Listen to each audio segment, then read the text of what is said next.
live, baby. ESFL Undisputed 4. I'm Boiler, your host here from the ESFL with Ruthless Omni. How you doing today, Ruthless? Dude, I am stoked. I'm feeling good. I got me pineapple juice here, and I'm ready to watch some good fights, man. Yes, sir. I got my carbonated water here and Mystery. black coffee ready to rock. Mystery juice. It ain't no vodka, nothing special, just water. Boiler's got to stay sober today. You know what I mean? Hope so. A big card. We got what nine fights. Headline with Easy Work versus El Kenmir. We got Tree to the House making his undisputed debut in the co-main versus style. Looking forward to that for sure. The Pug versus Finesse, a battle of TKK, and an awesome undercard too. What are you looking forward to here, Mr. Ruthless Omni? I mean, it is going to be so cool to see K Young Buddha fighting again.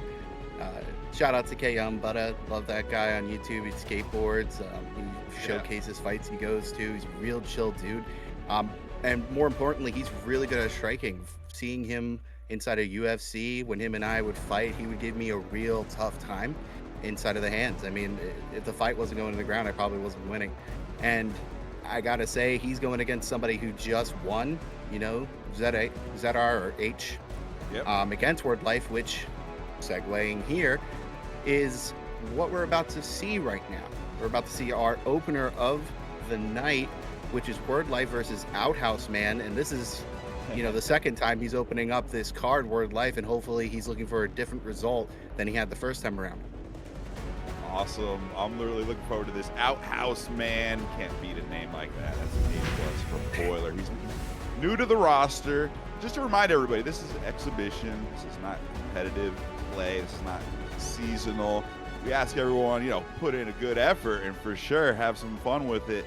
But this is not for the belt, not for the seasonal. We're going to be bringing that, I'll just say TBD, but later in 2025, get a couple more patches, right, under our belts. But we're building the Undisputed community here in the ESFL. We've had a hell of a lot of fun with our fights so far. Oh, 100%. And again, another shout out to Outhouse, man. That is quite an original name. And his record here, because I'm pretty sure that's ranked, right? That record is 24-1. And he's picking somebody that I love to use online, Ricky Haddon. When I was playing inside of the beta, and I don't know how much he's changed, I used to love going for those body hooks, man, because he had those great perks. So it's definitely a decent pick going against, of course, Amir Khan within Word Life. And Amir Khan is definitely a solid pick in and of himself. You can keep that distance.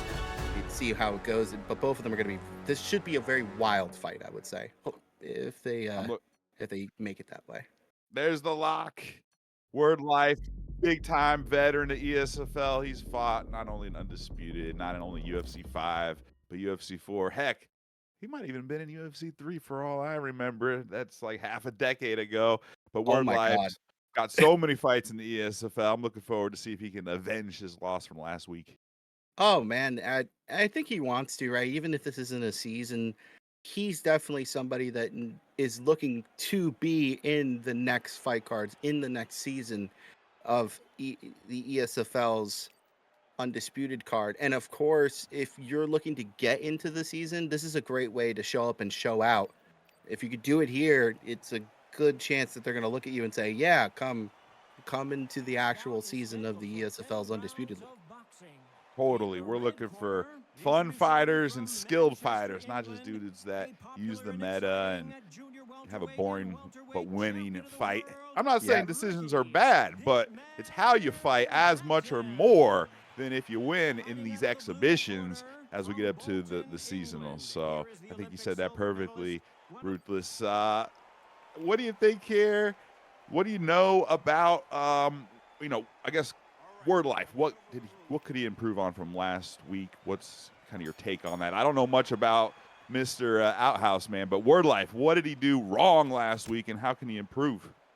I think the I'll just start with this. Where he could improve is forgetting last week. Is Okay. saying that this is a new fight. This is something good, and doing what he's doing right now, which is what he started with last week, but he kind of fell off of it, which is being mobile and starting to land that jab successfully, and then getting out of range, in and out. Nice jab counter there, lands successfully, and two body hooks land there from Outhouse Man. That was a good exchange that you both just had. For sure. I think we're going to be seeing a lot of that. It's like Mm. who's winning each exchange is going to be close and close and close. What you said about Word Life maybe getting away from his game plan a little early, I think that's a good point. In boxing, Mm. especially as compared to UFC and UFC 5 specifically, like you got a lot more time to work with 10 rounds here. It's not 8, it's 10. So if you're going to stick to a game plan, give it a few rounds. Don't give up on it quick. But you also got to adjust mid-fight, so you're always on that razor's edge, you know? Yeah, and potentially maybe he saw something last week that made him change up. But right now, if you notice already, and he just started to throw the jab again, he was abandoning it very early and he was just going for a bunch of hooks. And the thing is, right, like if you're going to be expecting your opponent, that was a really good check hook right there, walking into you a lot, which Ricky Hatton definitely can and will do, Sure. then throwing rounded strikes makes a lot of sense. But if you're trying to play, loose footwork, then you want to be on the outside, right? You want to have your fist hit their face at the furthest extension. And that's why you're in loose footwork. So they can get in and get out. Very nice body straight there. Lands successfully from Word Life. Yes, and while I was watching the show last week and you were commentating, talking all about the footwork in his game being so important and so I agree with you. Mm. You were saying it's really good. I think it's really good. Big shots there. Footwork's huge, and Word Life needs to keep his footwork because he can't be planted right in front of Ricky Hatton like that at the end. No, he'll get cracked. And Ricky Hatton has one punch knockdown power, especially with the lead hook to the body. Yep. So to your point, right? Like footwork, highly important in this game.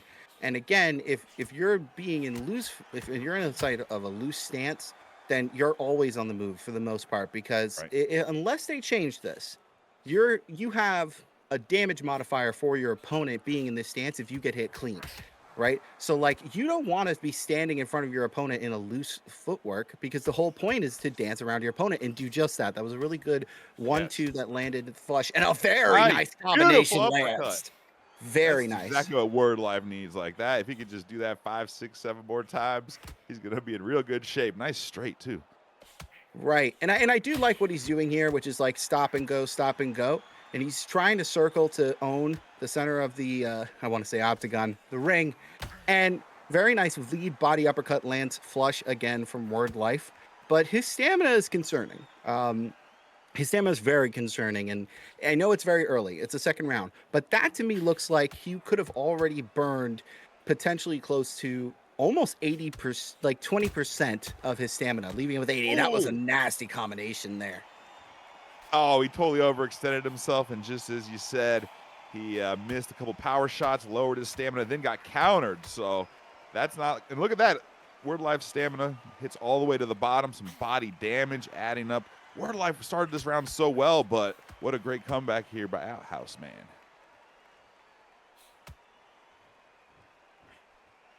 Ooh. This is pretty even so far. I feel like Ooh. Nice I'm going to uppercut. be giving Word the first couple rounds, but it could easily be 1-1. Hell, it could be 2-0 the other way around, too. Outhouse Man did great this last minute or so. I think you're right. I think it like right now it could be up for him. And like I said, that stamina is ridiculous. He has already burned 20% of his stamina. At that rate, once you hit the 7th round, you have 30% stamina left. You're gonna And there's no suffer more for these loose last rounds. footwork. No more loose footwork after that, too. I think it ends at 40% or Oh. 35 to 40%. No more loose movement. 30%. Okay. So at the max, you can only, from what I understand, and what I think we just got told, the max that you can decrease in stamina is making. Oh, that was a really good combination. You can go down to 20 or 10%, or 20 only. Okay, okay. So that's really interesting, right? So like, oh, that combination landed flush Great and was shot. really good.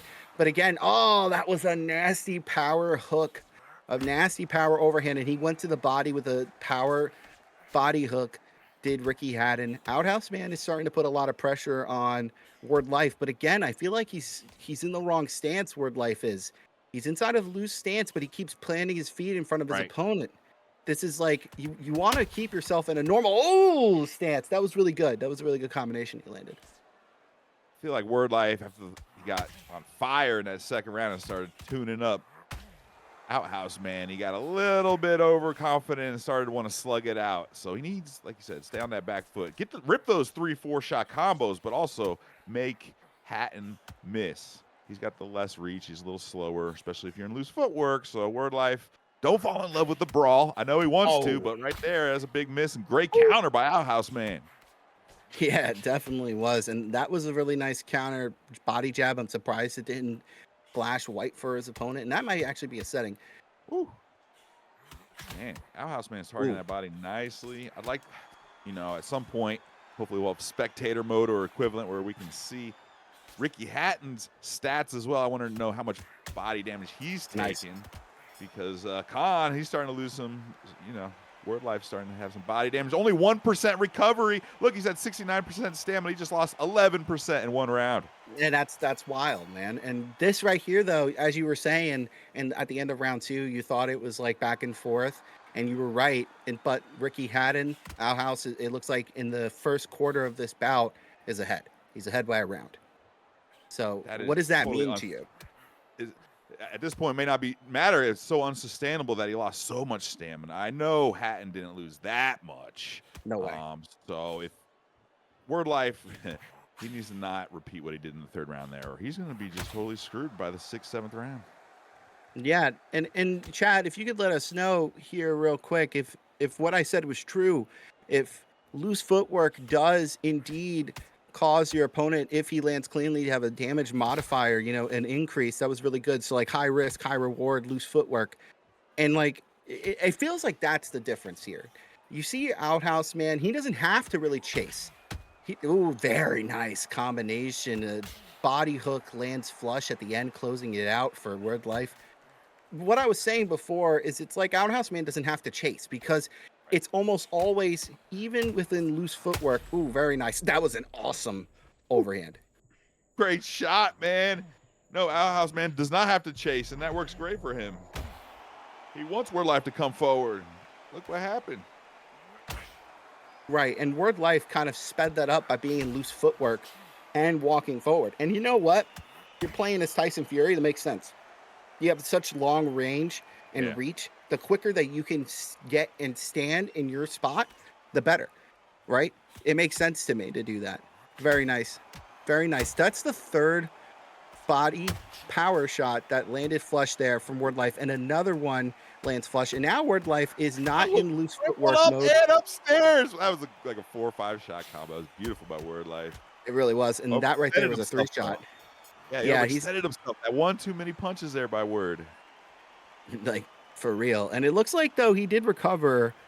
He recovered more, but he's still en route and on pace to be doing 10% per round, which is just not good, especially in a longer fight like this. I'm telling you, stamina conservation is one of the best friends that you could have in this game. It's real helpful, but it's absolutely necessary if you rely on the loose footwork. But actually, just as I say that, I notice Amir Khan, aka Word Life, is no longer in loose movement for what it's worth.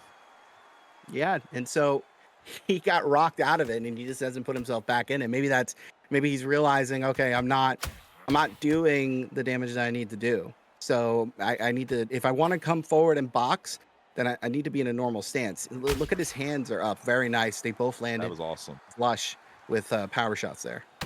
That was great. That was great. No, I think that's a good move by Word too. And now he's going southpaw, kind of mixing it up, goes back. But yeah, the way he was fighting, if he wants to be toe-to-toe, definitely don't use loose footwork as disadvantage to you generally. I think Word Life, look, Word Life's health is hurt pretty bad. I think Word thought he'd be fast enough to slug it out and get out of town, but it wasn't working out that way.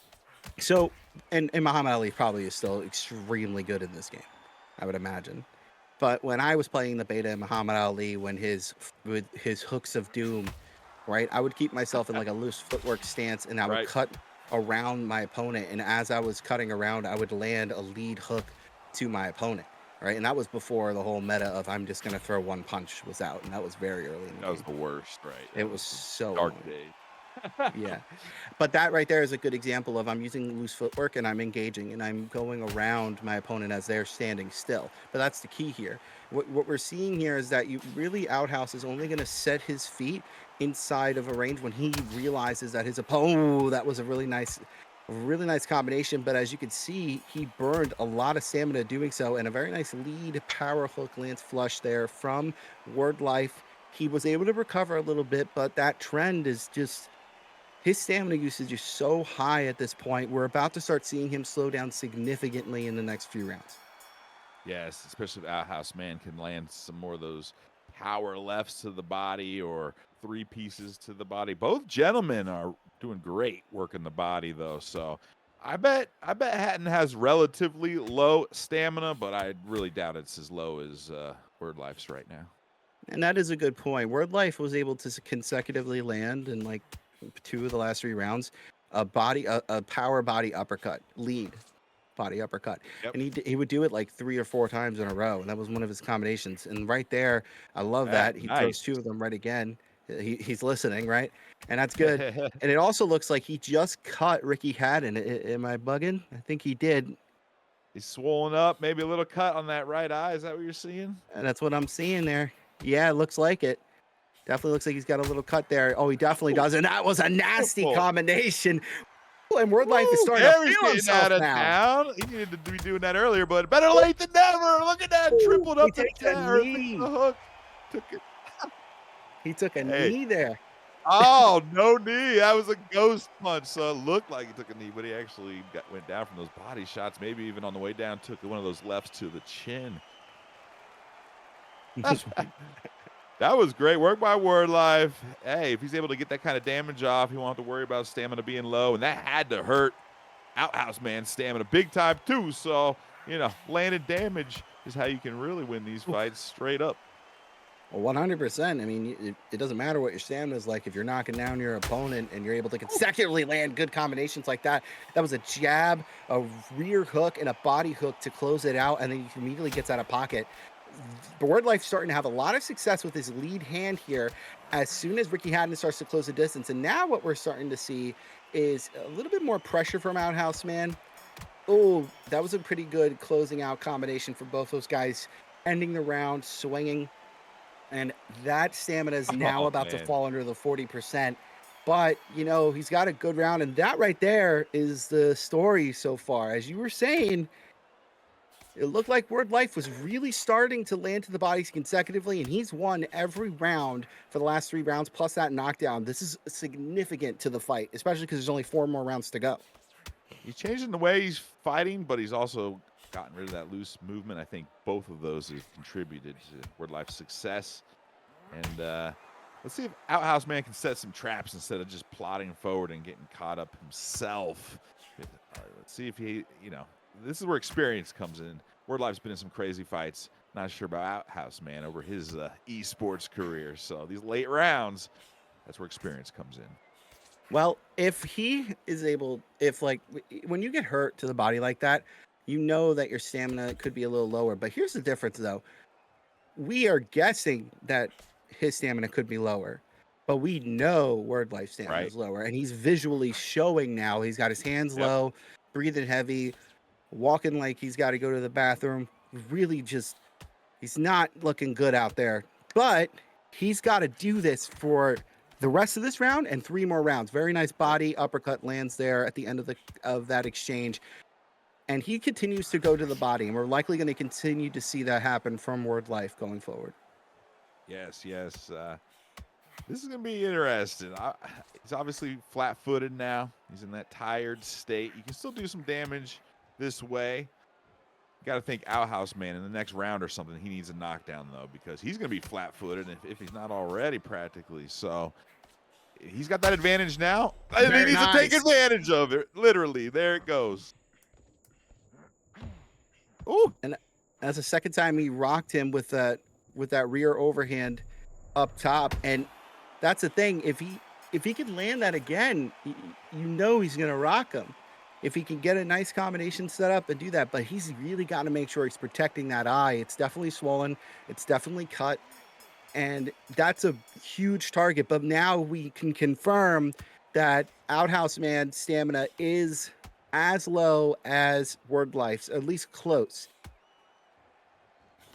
Once it gets really low at that like 25 to 20%, like the very, very lowest it can be, it's kind of a wash. That's why I was saying Outhouse Man needed to get some shots in while he had a substantial advantage, and that was beautiful work. Didn't get the knockdown. It could be tough to knock people down in this game sometimes, but this last few rounds here, Ruthless, I think it's almost anyone's fight. Even though Word Life's in the lead, I still think he could get knocked down or knocked out if things go wrong for him.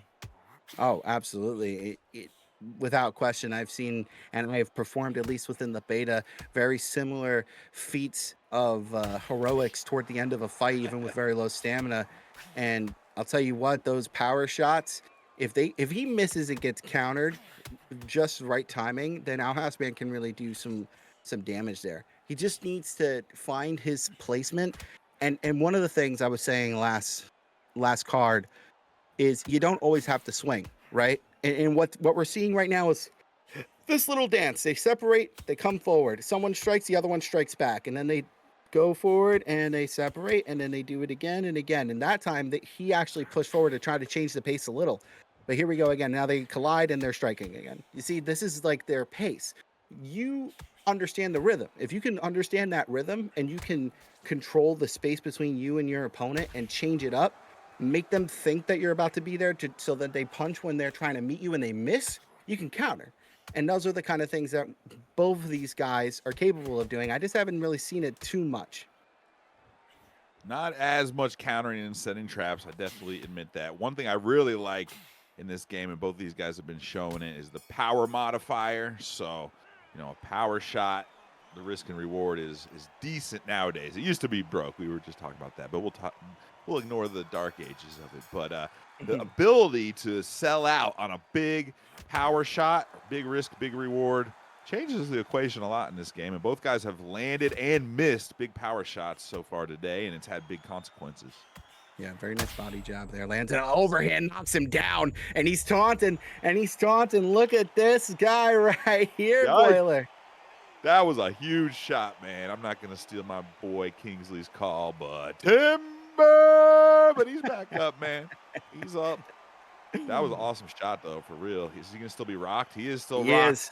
He's going to go left or right. He can't just stay there in the middle. He tried to push off. That's a viable tactic there. No clinching in this game. The clinch is busted, so they removed it.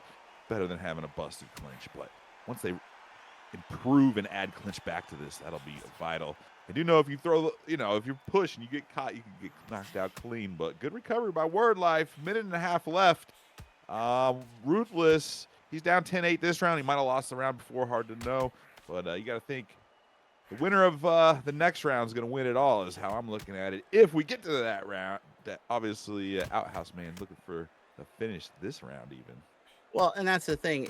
We're assuming that Outhouse Man won any of the past 3 rounds that have just came before. And if he did, it's a lot closer than that. But we know he can win this round so long as he does not get knocked down and make it a wash, right? And then at that point, it just goes to the judges' scorecards and they figure it out from there. Very nice uppercut lands and another hook combination.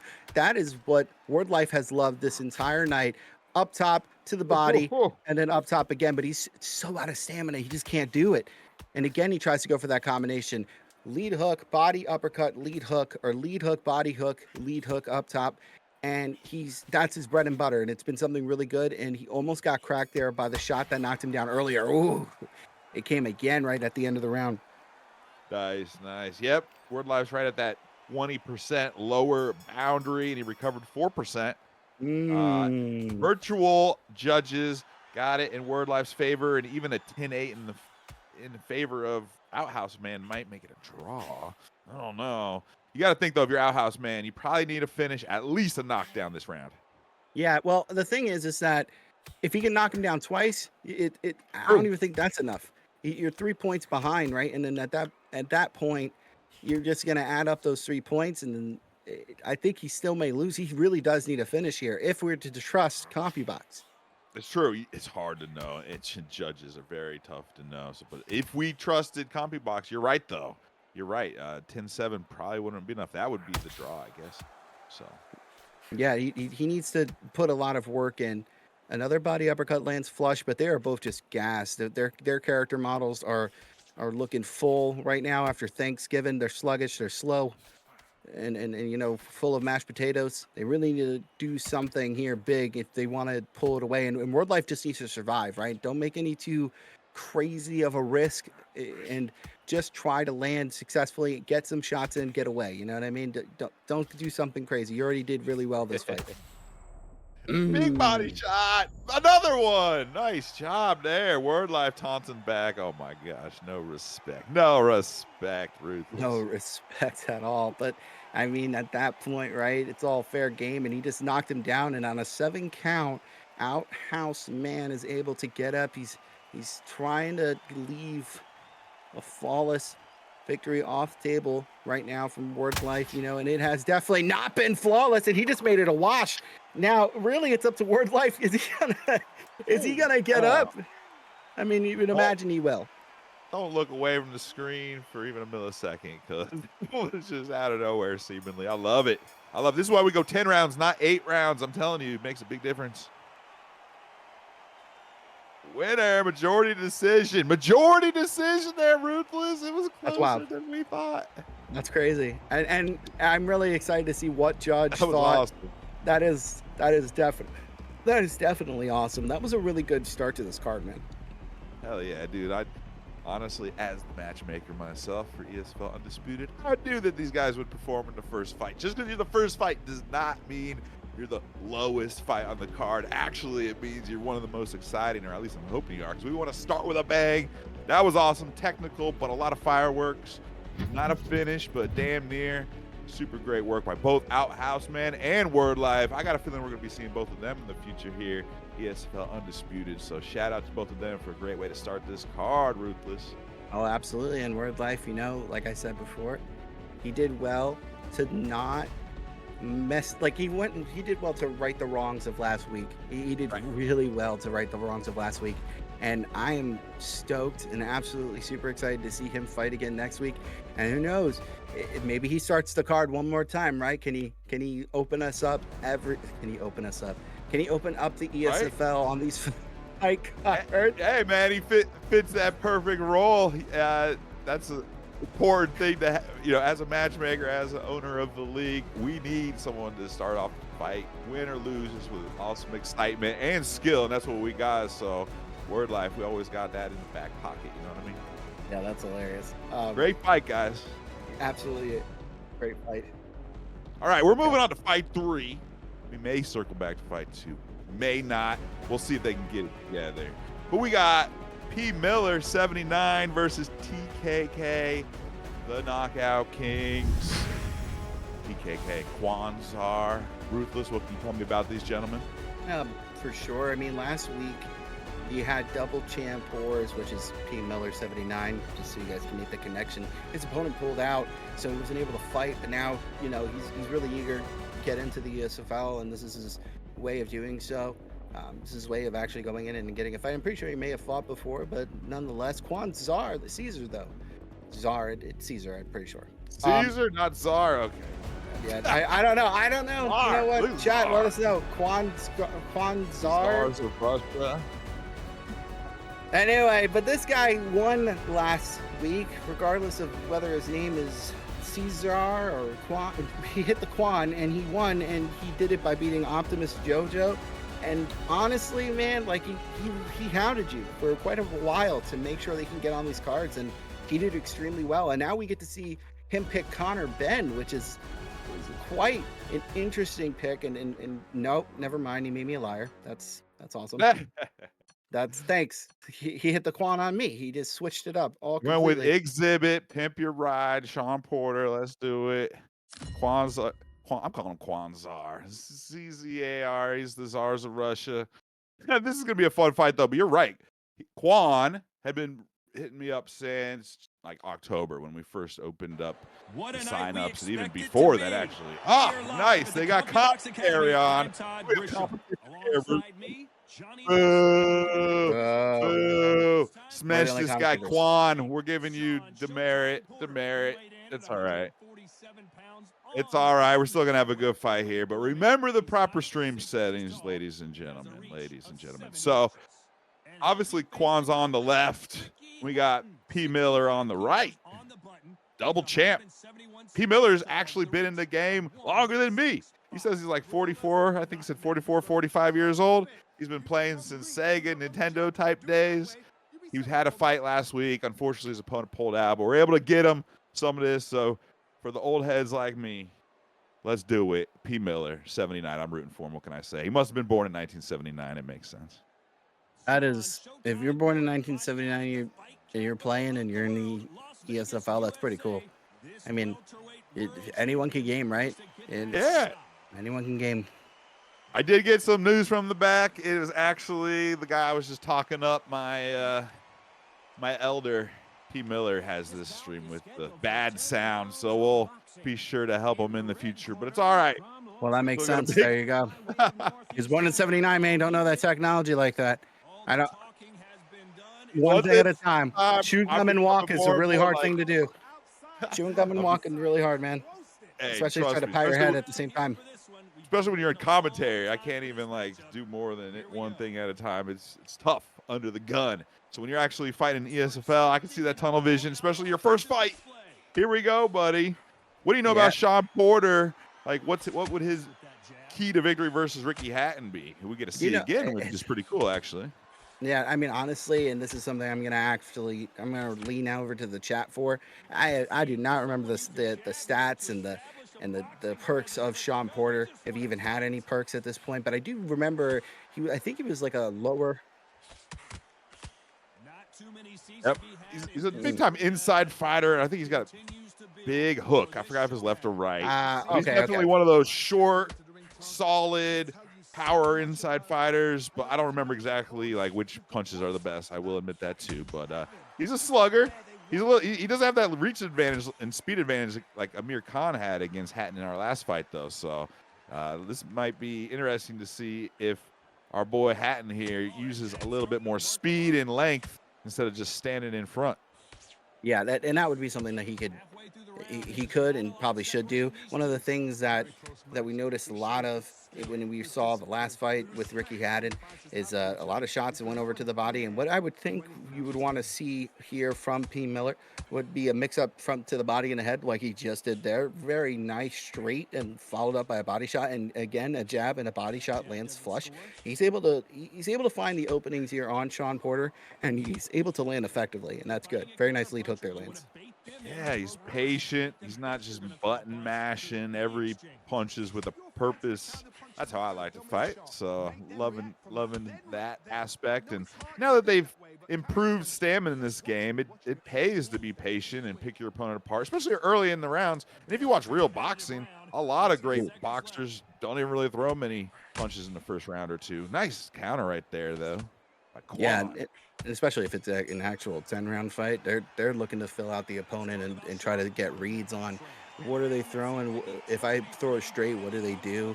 I throw this jab here. I roll my shoulder as if it's gonna land with like a hook. You know, just showing them different stuff to get reactions. Because if I can understand how you'll react to something, I can make a good educated guess as to what shot will land. So you know. This is the virtual ring. That's the real life strategy. You could kind of implore that inside of here, and I think that's what the greats do. I think that people like Parioxis, K Young Buddha, EK Warrior, you know, easy games, work, these GG. guys, easy work, easy game. But there's a lot of guys we haven't seen since October that we're going to get back in the ring too, so there's a lot of talent out there. But you're right. They don't rush in and they understand that this is a 10 or even 12 rounders in our main and co-main, so they realize they don't need to go all out in the first round at all. Exactly, and ooh, that was a really nice power hook up top, lands flush for Sean Porter, and he looked like and he lands another hook there. They traded there and a body hook, and he tried to land a straight. Oh, beautiful straight and hook lands as he exits the pocket. I'm impressed with the skill being displayed in this fight. You know, nice work. Each guy is really trying to be precise, but the other has good defense. So it's a great little chess match here. Big shots landing both sides. Yeah, and that was a good body uppercut as he broke the pocket, as you just called before. Another jab. He's starting to really gauge the range of a good body uppercut lands there, coming from Kwan. Kwan throwing the jab and pressing forward. Another body uppercut lands here. A jab, another hook up top from Sean. Ricky Haddon able to land a hook, and he gets caught with a counter jab. That was a really decent exchange so far. A lot of 1-2s are happening here. Not a lot of combinations are being thrown. Just a lot of here's a shot here, here's a shot there. And something as simple as a counter jab can actually do a decent amount of damage in this game, especially cumulatively. Oh, Nice body. That's that left hook to the body that Hatton's got his perk for, his trait. Good work there. But responds big time. Quan, guys are tactical here. I'm loving this second round here, Ruthless. I'm not sure who's winning. It's pretty damn close, it seems. yeah, for sure. And I like to see the aggression coming over from P Mills there. And I think that's what I'm going to start calling him, right? Is P Miller? I There like P you go. Mills. P Yeah. Mills, you're getting a nickname for me.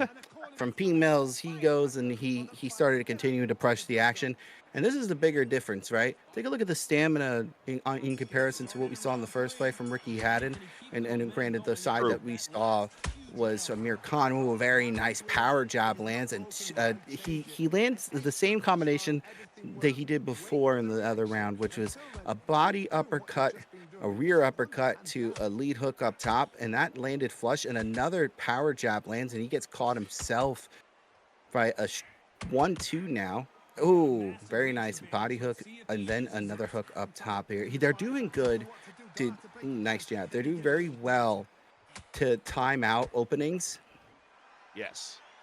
Yes, both of them. That's why it's so entertaining it's like, right when one starts to get that advantage, the other one sets a trap and vice versa. So it's just back and forth, and it's just like one or two shots. They're really looking for precision, not volume. You know what I mean?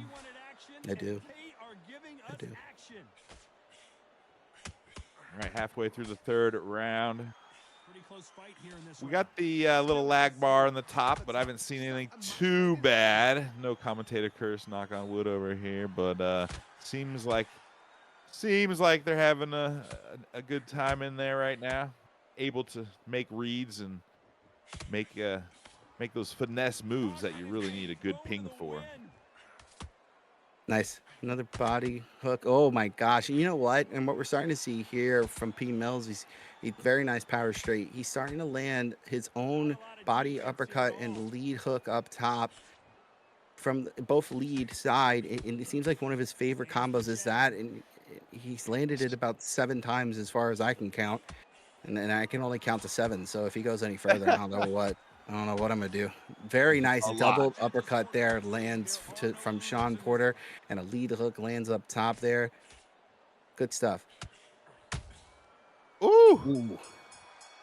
I'm not exactly sure how many power shots he's thrown on that is, but not that many. But when you're landing multiple counters and you're getting that perfect range on some of those lefts to the body and left upstairs, it's doing some damage. And we're seeing Hatton's health going down slowly but surely. But more importantly, keep in mind when you do lose a lot of that head health temporarily, it takes a while to regenerate. There's a couple times where Hatton was just one more punch from getting knocked down. So as this goes on, Miller's gonna have to be a little more careful. If he gets rocked, he's gonna have to back off a little bit. He's playing with fire. Yeah, absolutely. Is this on me? Did we freeze? I'm here with you, sir. So All right. maybe they froze, or Um, maybe well, we we'll lost. see if we can get that fixed. Otherwise, if you guys are still watching the action, I will call it like a ghost. There you go. So far, Ricky Haddon is throwing the most wild Shogun at his opponent. He turned into an anime show right away. He's going after him with the craziest of moves. If you guys have ever seen back, yeah, there we go. Now I can stop We're rambling. back. We're back. We're back. We did disconnect. We are live. No, we're not. Mm. This is the reset.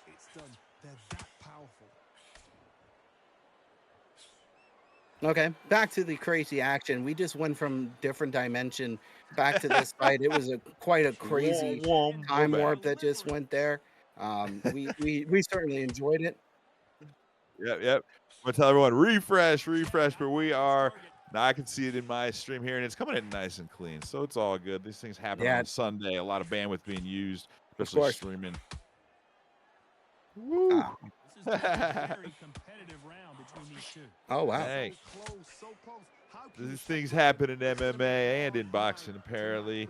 I'm impressed by Quan not playing too much of the slugger or the power shot. He's having a lot of finesse here. If he can keep that up, I think he's gonna slowly but surely overpower P. Miller.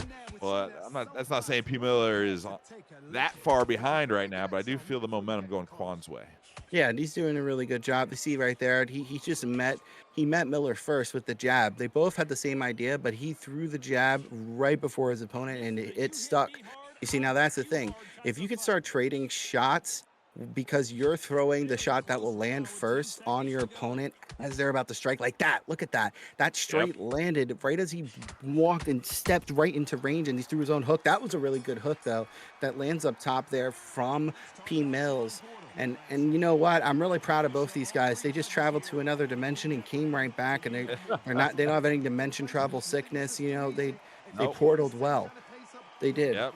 No DNA degradation or splicing or any evil twins coming out of the transporter or whatever. We're all That's a lot. good here. Anybody, I appreciate everyone tuning in. It was a simple refresh, and we're back and we're live. I will say this: if you missed any of the fights before or later, we will have the full, uninterrupted 1440p, not 4K, but damn near. Nice shots there. The archive will be uploaded to YouTube. You can watch all the fights without any interruptions and in great quality as well. Yeah, and speaking of that, if you're watching us on YouTube or on Twitch, we appreciate you. Hell To yeah. the all 40,000 people watching right now, you guys are amazing and awesome. And so what we want you to do is make sure that you hit that subscribe button, the like button, and share it with every family member you own, even if they are no longer with us. Send it to their email if you remember it. And that was, just completely a joke. I'm not, if someone died recently, my bad. But overall, horrible on me, but still, the point stands. We appreciate you, and you guys allow us to continue to do this. So, as we go into the action, as I get off of my terrible death joke, the uppercut landed flush there from Ricky Haddon P. Mills, and he was able to throw a nice straight over a hook that just that would have taken off Sean Porter's head, but he lands his own Yep. hook, and he threw it and it landed, and that was freaking awesome. That was really powerful. Well, Hatton's right eye is really swelling. We can't see it from here, but his head health is chipped away. His swelling's about a third or almost halfway the bar filled up. But that said, he's still coming forward. He ain't, scared by any means, but he ain't taking any steps back. I'll tell you that. I don't know. I think P. Miller could be using that speed and length with Hatton against Porter, but he's coming forward and he's taking left hooks to the head. A lot of them. Well, they're in the same stance, right? So when you start, another Big shot, power shot. another one, and he threw two of them, and they both landed. He did it twice. He That was hasn't a been good job. thrown in. He has not thrown that many power punches, but the ones he throws land. That's the key. Yeah, I like it. Praxis, big fan of saying this. He says he doesn't have a favorite combination. His favorite, and if he did, his favorite combination is the one that lands, right? Like that's something that if you can get that into your mindset and you can be so free flowing, as Bruce Lee would say, let your mind float like water, right? Let it flow. And you can just look at your opponent and say, I think you're going to, and you start landing shots like that, Nice. but not on repetition, and mixing up your shots is what I'm saying. You could really be successful. Very nice step in lead hook, lands flush on the head of Sean Porter. Quan got hit with the Quan. You truly do want to be able to, whatever your opponent exposes to you, you want to be able to take advantage of it. Whether it's the left hand to the head, right hand to the body, vice versa. And in boxing, there's less tools, so you actually have to be more precise all around than MMA. MMA, there's more tools, right? Of course there are, but even in boxing, You need to be able to use every single tool if you're going to be, you know, high level. It's very rare, especially nice shot. Very rare these days for someone to be like Joe Frazier, who relies almost 100% on the left hook type of thing. Most everybody's got to have a few tools in the shed, as they say. Yeah, it's a different time, right? Back in the day, you could have one thing like that, and not to say, oh, that was a really nice hook that landed. He landed on the block. At least it looked like he did with his power hook up top. Whew. But it's a different time, right? Like people learn a lot differently than they did back then. And it's hard to say ever the conversation for greatest of all time, right? Because that is assuming that even from the future to the past, you'd win. And that's why there's different GOATs. That's why, like, if you're looking at MMA, you can go back to Royce Gracie, right? But like people are like, oh, well, if he fought now, he'd get stomped. Well, likely MMA evolves, but boxing, it evolved for sure, but the principles are still the same. Sure. The foundations are still the same there. So it's tough to say, hey, Joe Frazier, if he came and teleported, you know, did a dimensional thing like we did earlier, and he comes here and he's fighting Usyk, that Joe Frazier wouldn't be successful. It's a different time, but, you know, just like this, it could be even. It's certainly much closer than MMA between like late 90s and current day. MMA, huge jump. But boxing been around 150 years plus in terms of like true professional boxing. So I love it. That's why we got the video games to have these fantasy Yeah. matchups, and whether they're legends like Hatton, but not as old as the Golden Age. But in this game, you got the Joe Louis, you got Very nice job. Fraser Ali, you got Sugar Ray Leonard and Sugar Ray Robinson. It's awesome. Yeah, you know, when was the last, like, man, I haven't, oh, very nice hook lands up top there. I haven't watched boxing in quite a little bit. I think the last fight I saw was Mike Tyson and Jake Paul. That was the last card that I actually watched. What was the last thing that you saw, my friend? What did you see? I saw Usyk Fury too. Pretty Okay. good fight. I'm always rooting for Usyk in that, and he fought great. Fury's not washed by any means, but Usyk was just able to outskill him, and I love the fact he's a southpaw. He worked the body, used his speed, because if he just stood in front, Nice. big shot there. Long story short, he didn't just stand in front of Fury or let Fury clinch him up and land those devastating uppercuts. So that Fury, there's boxing's back. I'm telling you, the last couple of years there's been some great bouts, and I'm having some fun being a boxing fan again. That's awesome. I think, in controversial as this may sound, I think it's really cool to see like Jake Paul putting on these cards, and the only reason I'd say that is because of the exposure that he is providing to professional boxing and the opportunity that it's helping it grow, regardless, because you want to see Jake Paul lose. Very nice hook up top and hook to the body. It's a very Floyd Mayweather-esque without that skill, and I look forward to the next card for that, because you get to see like, okay, who's gonna fight him next, and people, they don't want to admit it, but like, yeah, you want to see if Jake Paul's, can he do it? Can he win? Lose? Like, it's the truth. But that brings me to the chat, man. Who do you think? Did you think Mike Tyson?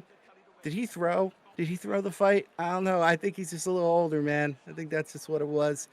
Yeah. But I'll let you guys let us know. To the actual action taking place in front of us at the moment, the stamina on P. Mills is looking pretty good for us being in the 7th round at this point. But he does look like he cut Sean Porter Kwan on the nose, and that comes from those straights that are landing consecutively.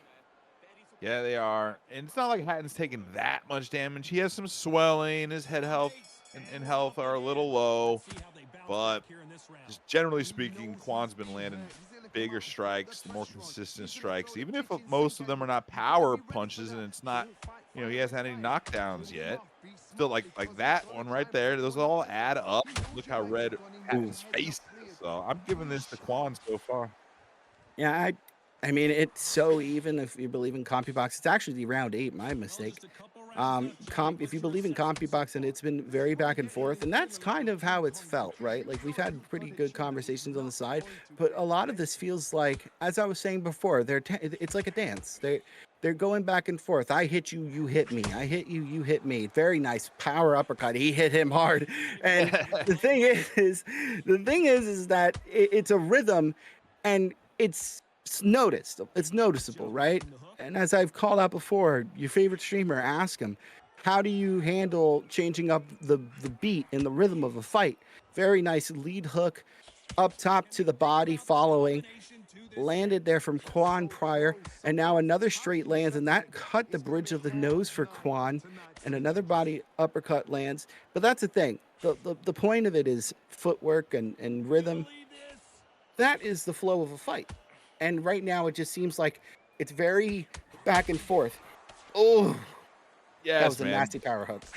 Both, oh man, they both realize it's towards the end of the fight. It's close. Towards the end of the round, they're starting to open up a little bit more.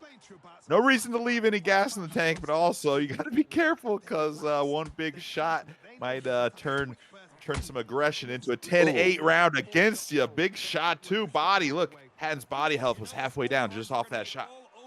It definitely, yeah. But and it makes sense too. It was very well timed. It looks like the left eye of Quan, Sean Porter, is swollen really bad. I saw purple there, and we'll see if we can see it again. It kind of sucks that this is the camera angle. There it is. Okay, there's a cut, and it does look like it's a little swollen, but not as much as I thought. It honestly looks like the swelling on Ricky Hatton is far more severe on the right side, and you can see that it's halfway there. And that could be a target for Sean if he can make note of that and actually start landing that lead hook even more. Yeah, he's been purposefully adding up those punches, just regular old jab counters with a couple power shots in there. Oh, Don't want to become one-dimensional, so maybe that'll open up a couple other shots with the right hand, and then you can finish that combo with a big left to the upstairs. We'll see what happens. We got a couple rounds left. I still think P. Mills, our guy P. Mills, he still can set a trap and I think get a knockdown here, but he's running out of time quick. yeah, and after this round, we'll see CompuBox again, and I don't disagree with you. I just think it's a little bit. I think it's still close. I think what we're gonna see is they're probably tied. I think they're still at the same. Very nice straight there. I think it just seems so even. That was such a strong power. Look how low his head health is.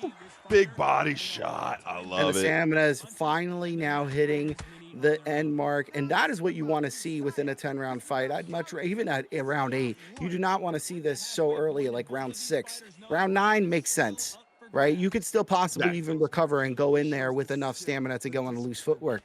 So if you could play it nice and smart, very nice power jab, almost lands there. Quan being very elusive, but it does look like he's starting to slow down himself.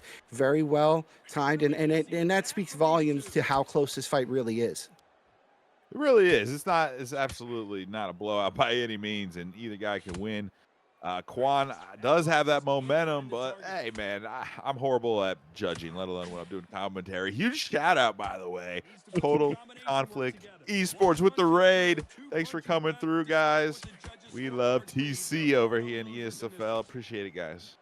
Hey, thanks you guys so much. And if you are watching now and just joining us live, we are in the second fight of this entire card, and we are hitting the final round. It's been exciting action so far. And here we go, and very close, man. Like that's if we could see Sean Porter, Quan is definitely going to want to either get a knockdown, of course. So would P Mills, but if you believe in CompuBox, which of course we saw in the last round, it wasn't 100% accurate. Then you will say that you want to sustain what you did if you're P Mills, and if you're Quan, you want to get a knockdown to win the fight. Oh man, it's close. Doesn't look like Quan has the flat-footed quite yet. I can't tell for sure though, but oh, he definitely he does. If you watch the legs, they're walking close to each other. Oh, okay, he's got the Mike Tyson legs. Big shot! Totally missed it. Nice. And that's definitive. If he can hold on to this and not get knocked on himself, or maybe even he can knock him out here. He's still gonna be hurt when he's up, I'm pretty sure. I guess I am biased towards left hooks. I was falling for that left hook. I loved it by Quan, but P. Mills coming for this finish potentially. Yeah, and as you can see, his opponent was definitely still hurt, as you called before, and Quan throwing another body hook up top. Quan being in TKK, a lot of pressure there. Last week, all of them won, so he doesn't want to be that one, the first O inside of the camp. So, you know, if he can land something successfully here, maybe make that last round a wash, but he gets cracked with a crazy counter. Holy, wow, that was really well timed, man. We're going to add that to the highlight reel for sure. If you guys haven't been on our YouTube yet, we got some highlights. We're going to be adding some more. That right there was clean, baby. So clean. It was so good. That was off of a counter hook. And that, I think we have a clear winner here. We definitely do now. That was a great way to end. Dude, both the first and the second fight ended with some fireworks. Didn't get a finish, but tons of excitement. And great work there by P. Mills. Oh, my God. That wow. Don't count him out, man. Holy, Ricky Hatton loves it. He loves it. He loves it. He was probably like at least 2/3 swollen shut, but oh, look at that, man. Great work. One judge nearly gave it to Porter. And that was CompuBox. That's what CompuBox was showing. So regardless, it could have went another way. TKK camp, Quan giving them the first loss. However, you know, that camp is pretty strong. One of our Wranglers, Pug, is a part of that camp. And I'm sure that he'll go back to the drawing board, go hit the practice with those guys and be ready and prepared for next week if he's featured on the card. And now what I think would be really cool to see is, like, you know, I'd love to see P. Mills taking on Word Life next week. You know, just saying, that would be really cool to watch. Both of those guys just pulled it away in spectacular fashion. It'd be really cool to see. Hey, man. As the matchmaker, I got my notes here. I'm going to rewatch all this, you know, where I'm not locked into the commentary. I'm going to make note of that. If it doesn't happen next week, I'm going to make it happen one of our next exhibitions thereafter. So, again, we are live, not just now, but next Sunday as well. Same time, same place. We had 3 straight weeks of Undisputed. Then we're going to get back to some UFC 5 here in the ESFL. Stay tuned, though. We will have more Undisputed events throughout the year, maybe even a full season in the second half. Join our Discord if you're not part of it yet. You'll get all of those announcements. Who do we got lined up next? It looks like, I think we're going to Lucky versus Optimus JoJo. Smoking Optimus. Holy cow. All right, let's make it happen. Yeah, we got people switching back and forth or whatever. Availability is the best ability. Did you know that? Availability is the best ability, and the best way to get into an actual season of ESFL is showing up for your fights. Yeah, I was taught in college in the statistics class from one of the professors saying that half the battle's just showing up. You know what I mean? And really, truly, it never rains truer than in anything you want to do in life. So it's a really good thing to do. So we're watching, I think it's N0 Cap Blukst. And I know his actual name, I'm just messing around. No Cap one. Blukst. All right. Anyway, Optimus JoJo coming off last week a loss to Quan, and now obviously he's going to be looking to get a win here against Smokey. And Smokey making his NFL, yes. I'm thinking of the Eagles game that should be starting shortly. Let's go Broncos. We're losing bad to the Bills. I'm sure Kingsley's stoked, but anyway, I digress. Kingsley's a Bills fan. Anyway, I mean, I'm going to be a happy guy today. Unfortunate, we have some family in Wisconsin. They're cheeseheads, but they're not going to be pretty happy. Anyway, yeah, so coming up here, Smokey making his ESFL debut against Optimus JoJo. And honestly, Optimus JoJo, though he may have lost last week, had a pretty decent showing. And it wasn't until like the end of the fight that he ended up losing. So really, this is something that I'm excited to see this. No cap. No, love it. No cap, blood. Bloods. That's how I'm gonna say it. Our producer, Feckett, was saying how he was impressed. Optimus JoJo actually came out of the ESFL wrestling, ESFLW, a lot of fun, WWE 2K23, I think we were doing. Anyway, he started off wrestling and looked at UFC and obviously Undisputed and said, let me try this. You know, the WWE, we just did it for fun, but Undisputed has a future of competition, and Optimus a real JoJo belt. takes this seriously. Exactly. A real belt. A real belt. Just like we actually gave out a couple real belts last UFC season. We gave one out in 2023. If you didn't see our Undisputed season, the first one a couple years ago, it was a great time. Also gave out a real belt. Our YouTube there, go check out our YouTube. That's the final plug for that. We haven't seen this matchup before at all, Ruthless. I told these guys we want some unique matchups tonight. They're starting to provide it. Yeah, and honestly, that was because of me. I was so damn tired of seeing Terrence Alford or super super sugar, man. Like I was so done. Anyway, Eric Morales and Marco Antonio Barrera. I'm saying his name wrong. There you go. And everyone's gonna fry me in the chat, but that's okay. Both of these guys are definitely. I know Barrera's definitely fought Pacquiao. I'm pretty sure in the past, and a very nice lead hook up top. And I like this. I like this engagement that Optimus JoJo is starting to do. You see this?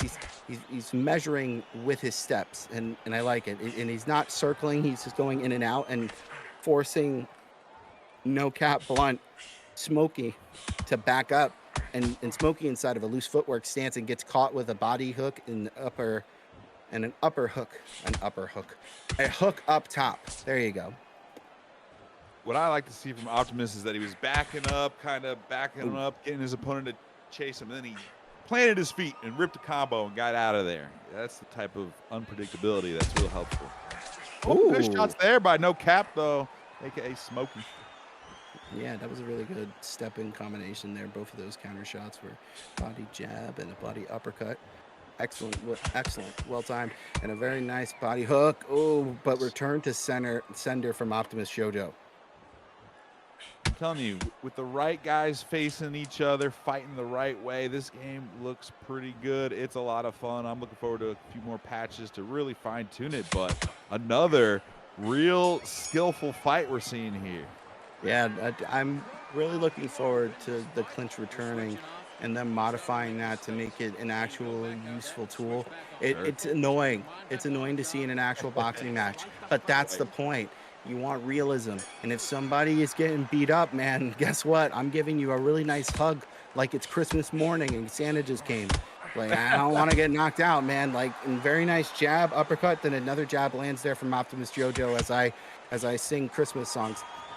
It's all about that risk and reward. So if you get caught going in for one of those clinches and you can take a huge uppercut on the way in, that should clean your clock. So looking forward to that. Looking forward to some vulnerability and hit detection and online improvements. But again, I think this game's in a decent spot. And if the right type of guys are trying to fight the right way, like we have here in the ESFL, it's a lot of fun to watch and a lot of fun to commentate on. Oh, for sure. You know, I was thinking too, since you're the matchmaker, getting Tekken matches going on in Dragon Ball Sparking Zero. That would be interesting to explore. You're not sports, but they're, fighting. I love fighting. Anyway, a lot of guys that play those games, and actually some of our best fighters, especially in the UFC league, play the DBZ. So we'll consider it. We do want to switch some things up and have different games and kind of some like fun, random events, not always just like competition tournaments type of thing. Well, of course, I'd be excited to see what happens. Anyway, that was my plug to see some games that I'd like to see. And if you are interested in seeing some other stuff, so leave us a comment in the videos and inside of the chat and in our Discord right now of things that you would like to see the ESFL do going forward. Oh, very nice power uppercut lands by Smokey, no cap. That's good work, man. Both these guys, very skillful, but again, not afraid to exchange here and there, to say the least. I feel like No Cap sort of starting. Oh, just as I say that, Optimus catches him real nice. I was like, about to say No Cap starting to get a little distance and getting some momentum, but nope. Optimus put an end to that quick. He definitely did that body shot. Then he went up top. That's the point, right? That's called mixing up your strikes. And I honestly can't say that it's done any better than that. That was really good. Super nice. Love to see it. Love to see it. So let's see. These guys are smaller weight class, of course. Haven't seen any heavyweights tonight quite yet. 10 rounds, 91+% stamina already. Guys aren't fighting at a crazy pace. Started the third round. I'm thinking we're going to keep seeing what we've been seeing. Some action, neither guy going balls out, but neither guy really shelling up either. Yeah, you know the term balls out, you know that like balls to the wall? It comes from the piston balls on a train back in like, I don't know, like the early 1900s. And when the balls were to the wall, that means the train was going full throttle. Just like you just saw Optimus Jojo land a hook up top, hook to the body, a hook up top, and then he gets caught himself by Smokey. And now 3 consecutive shots go unanswered there. Smokey just got answered though. Man, this is so back and forth. I love it. No cap went to the body just a little bit too much and got caught in the cookie jar. Optimus caught him with an uppercut, and then there's a great combo there. These guys are starting to open it up a little bit more, but neither guy's really being reckless, which is good to see. Ooh. Oh. I like it. I like it. The head health didn't take a lot, but it's chipping away slowly but surely. Absolutely. That was really smooth.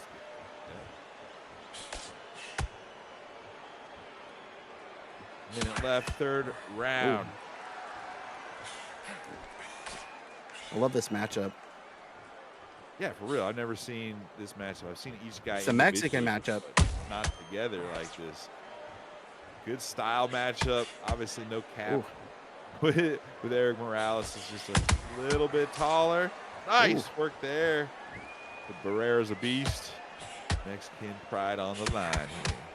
I really like how he's using that loose footwork. He does need to be a little bit careful when he's stepping into the pocket, because as he does, he's been caught a few times. But honestly, he's being successful when he's not getting caught just like that, because when he entered there, he threw and he landed successfully, and about 4 shots went unanswered and honestly uncontested to even now. And that's the end of the third, man. I'm excited to see what CompuBox thinks, because I think I already know the answer. Look at no cap. He was very judicious with his punches. He got a 4% recovery that round. That's awesome. If you can get 3-4% recovery each round, that adds up big time. Not only is he not sacrificing his stamina bar, but he's recovering quickly. He's getting some good shots. I suppose he's winning on the scorecards. I don't know for sure, and I'm a horrible judge. Who do you got here? Let's see. Honestly, I was wrong. Like you. I was wrong, and we were wrong. That's the commentator thing, right? But close. Yeah, he's definitely getting good. He's definitely started to pick up the pace, and that last round was a very clear indication of what this fight could be if he's able to enter the pocket successfully and do what he did before. But now he's getting mimicked, and very a lot of shots there. Hard to commentate on them. They were good.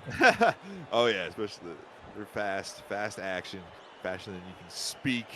What I'm interested in, not only is no cap doing this, but earlier tonight, people were really not afraid to just counter with a simple jab to the body, because that sets up everything else. I feel like no one ever counters with a jab to the body in UFC, but in this game, you can actually do it and set things up. It's real nice to see. Yeah, I'll say that after I started playing the beta for this game, I got a lot better at striking inside of UFC. And not that the footwork is so much better in this game. That's just plain and simple. But it was with understanding what kind of combinations I could throw. So if you're a player of UFC 5 and you haven't tried this out, this may be a game that could help you with striking in general. And it can help you with footwork, because even if it's not as fluid as this game, the principles still stand. And if you can get good here, as we saw with like EK Warrior, you can become great inside of UFC. It translates a lot. It does. Big shot there. That was real nice timing. Power right hand, right in perfect time, perfect spot. I like it. 15 seconds left, 4th round.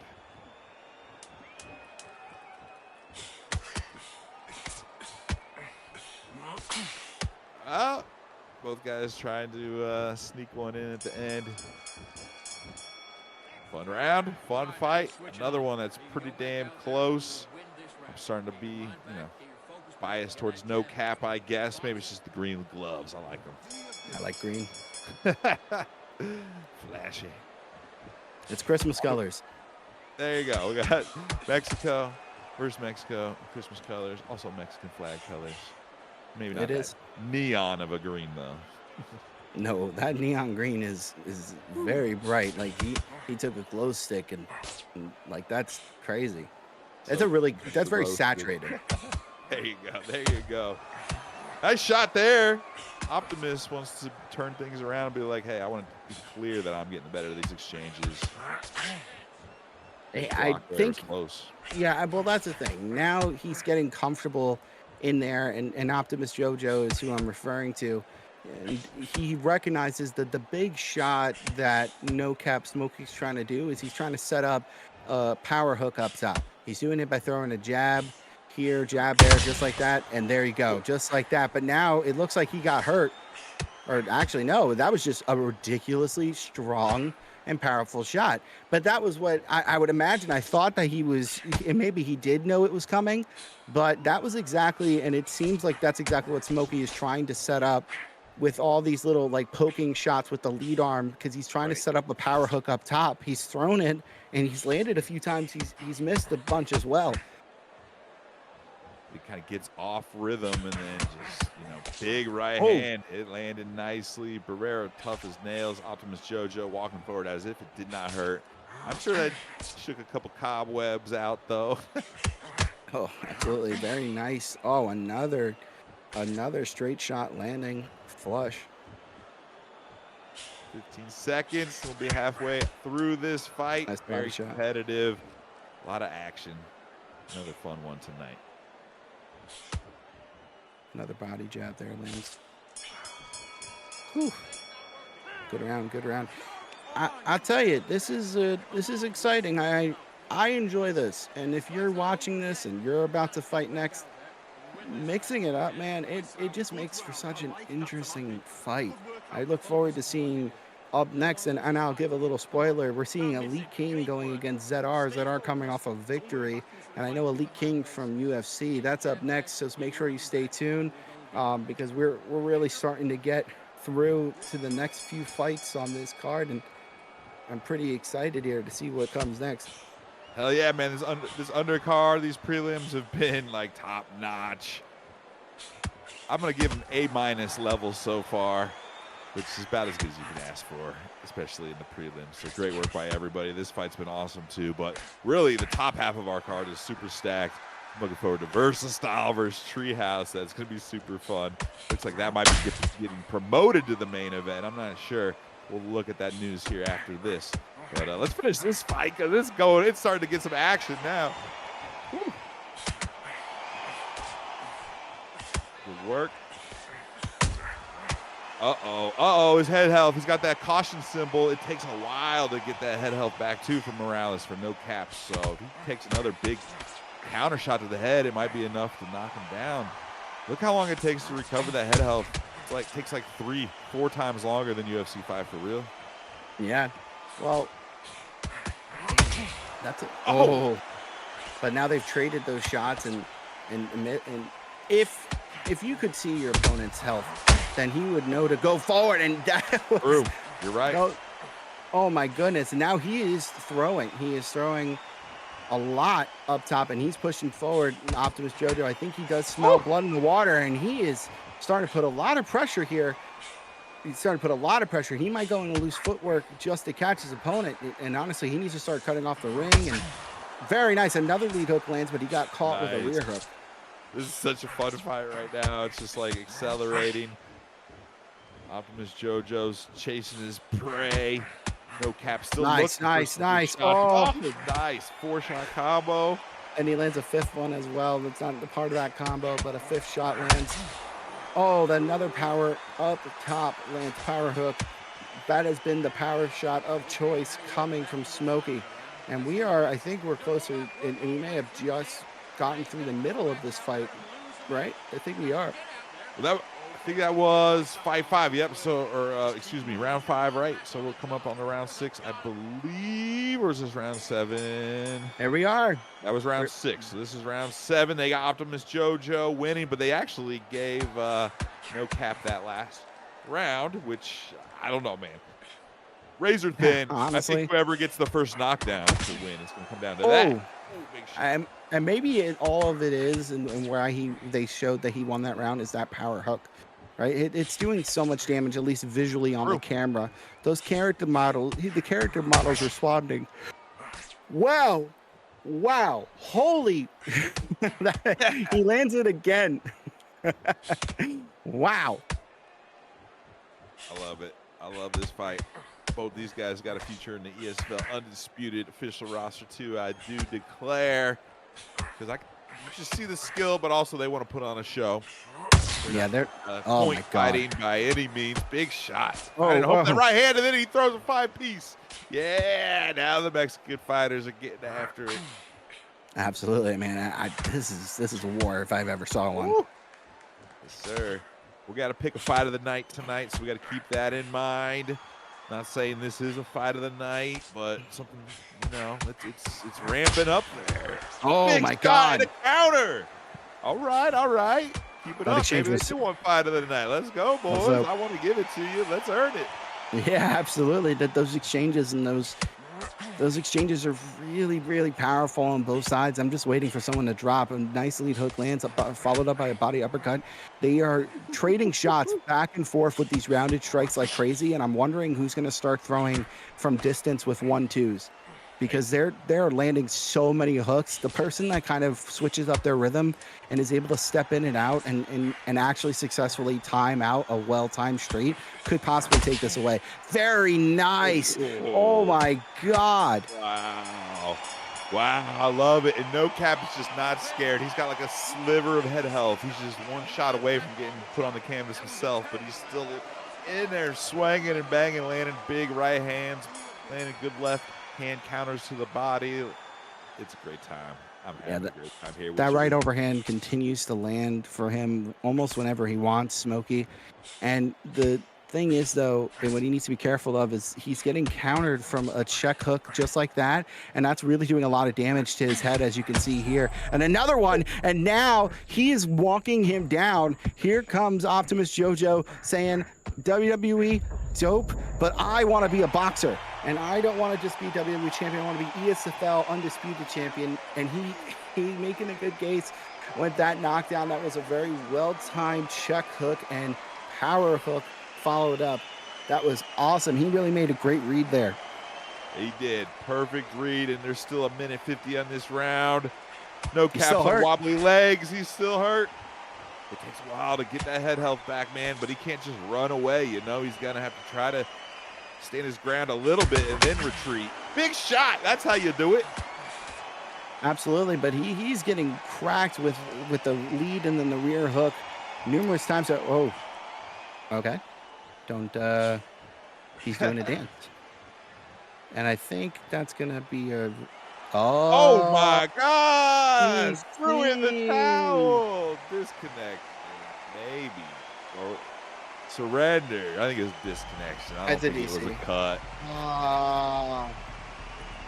He definitely didn't want. Optimus Jojo 100% did not do that on purpose. Yeah. He just got a knockdown. That is what a sad way for this fight to end. And honestly, if it was earlier, we would definitely go back. I can't imagine us going back to redo that. That's crazy. Oh my God. And we would, if it was less than 5 rounds, and definitely if this was like a tournament or something, we would rerun it, or even go to the scorecards after 5 rounds. But it's just exhibition. I'm just bummed because that was turning out to be like one of the sickest fights, potential fight of the night for real.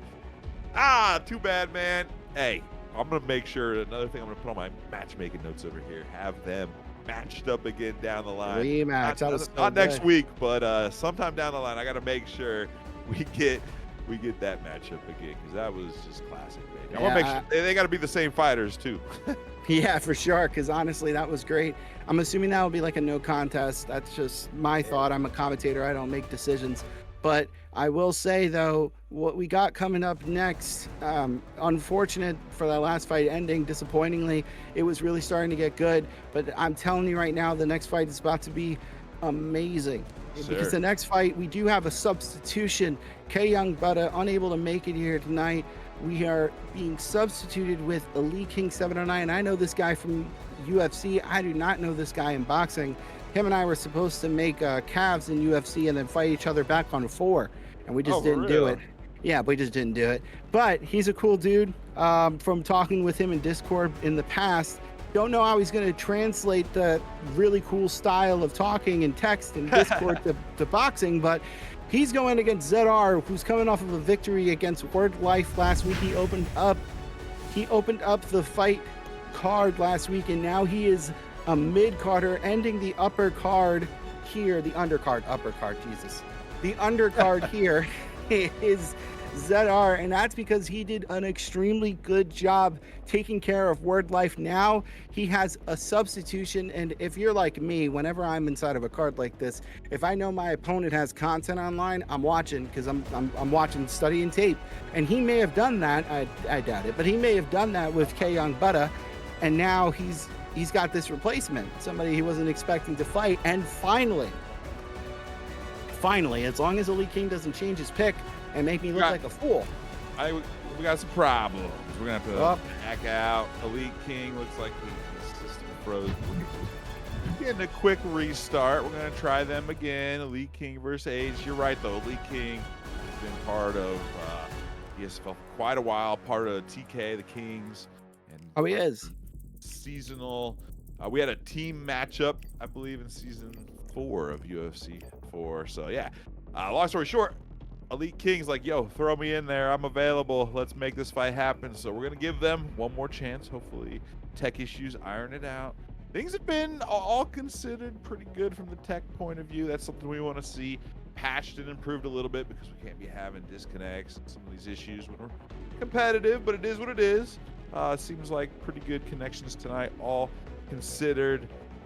Looking at the rest of this card, I know we've had some changes, we've had some deletions, we've had some people swapping out, but the 2 fights that have remained that I'm looking forward to are the Pug versus Finesse and versus Style versus Treehouse. But don't forget, EK Warriors looking to avenge his loss to Easy Work GG last week.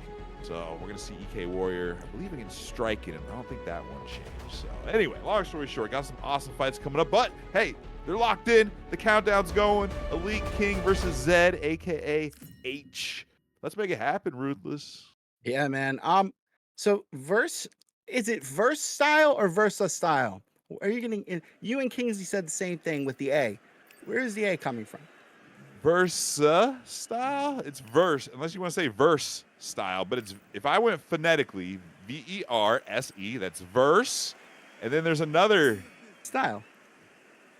Verse? No, there is not another. So I'm the wrong. I don't even know. I love verse style, aka verse style. I'm pretty sure he told me one time versus.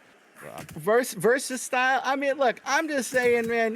This guy, you picked two common words in the English language, and you put them together, and you've made 3 people, me, Kingsley, and Boiler here, think it's versus style. I don't know, man. We just might call you VS and get over with it. Anyway, to the actual fight here, Elite King ZR, they are throwing hands like nobody's business, and I've never seen this arena before. This is really cool.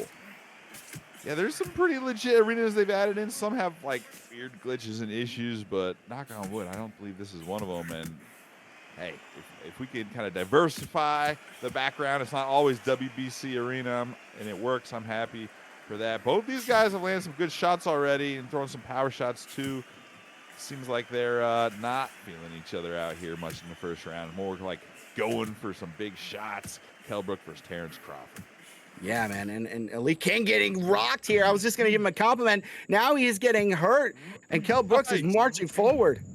He landed huge shots all the way through, and bam, he's going down.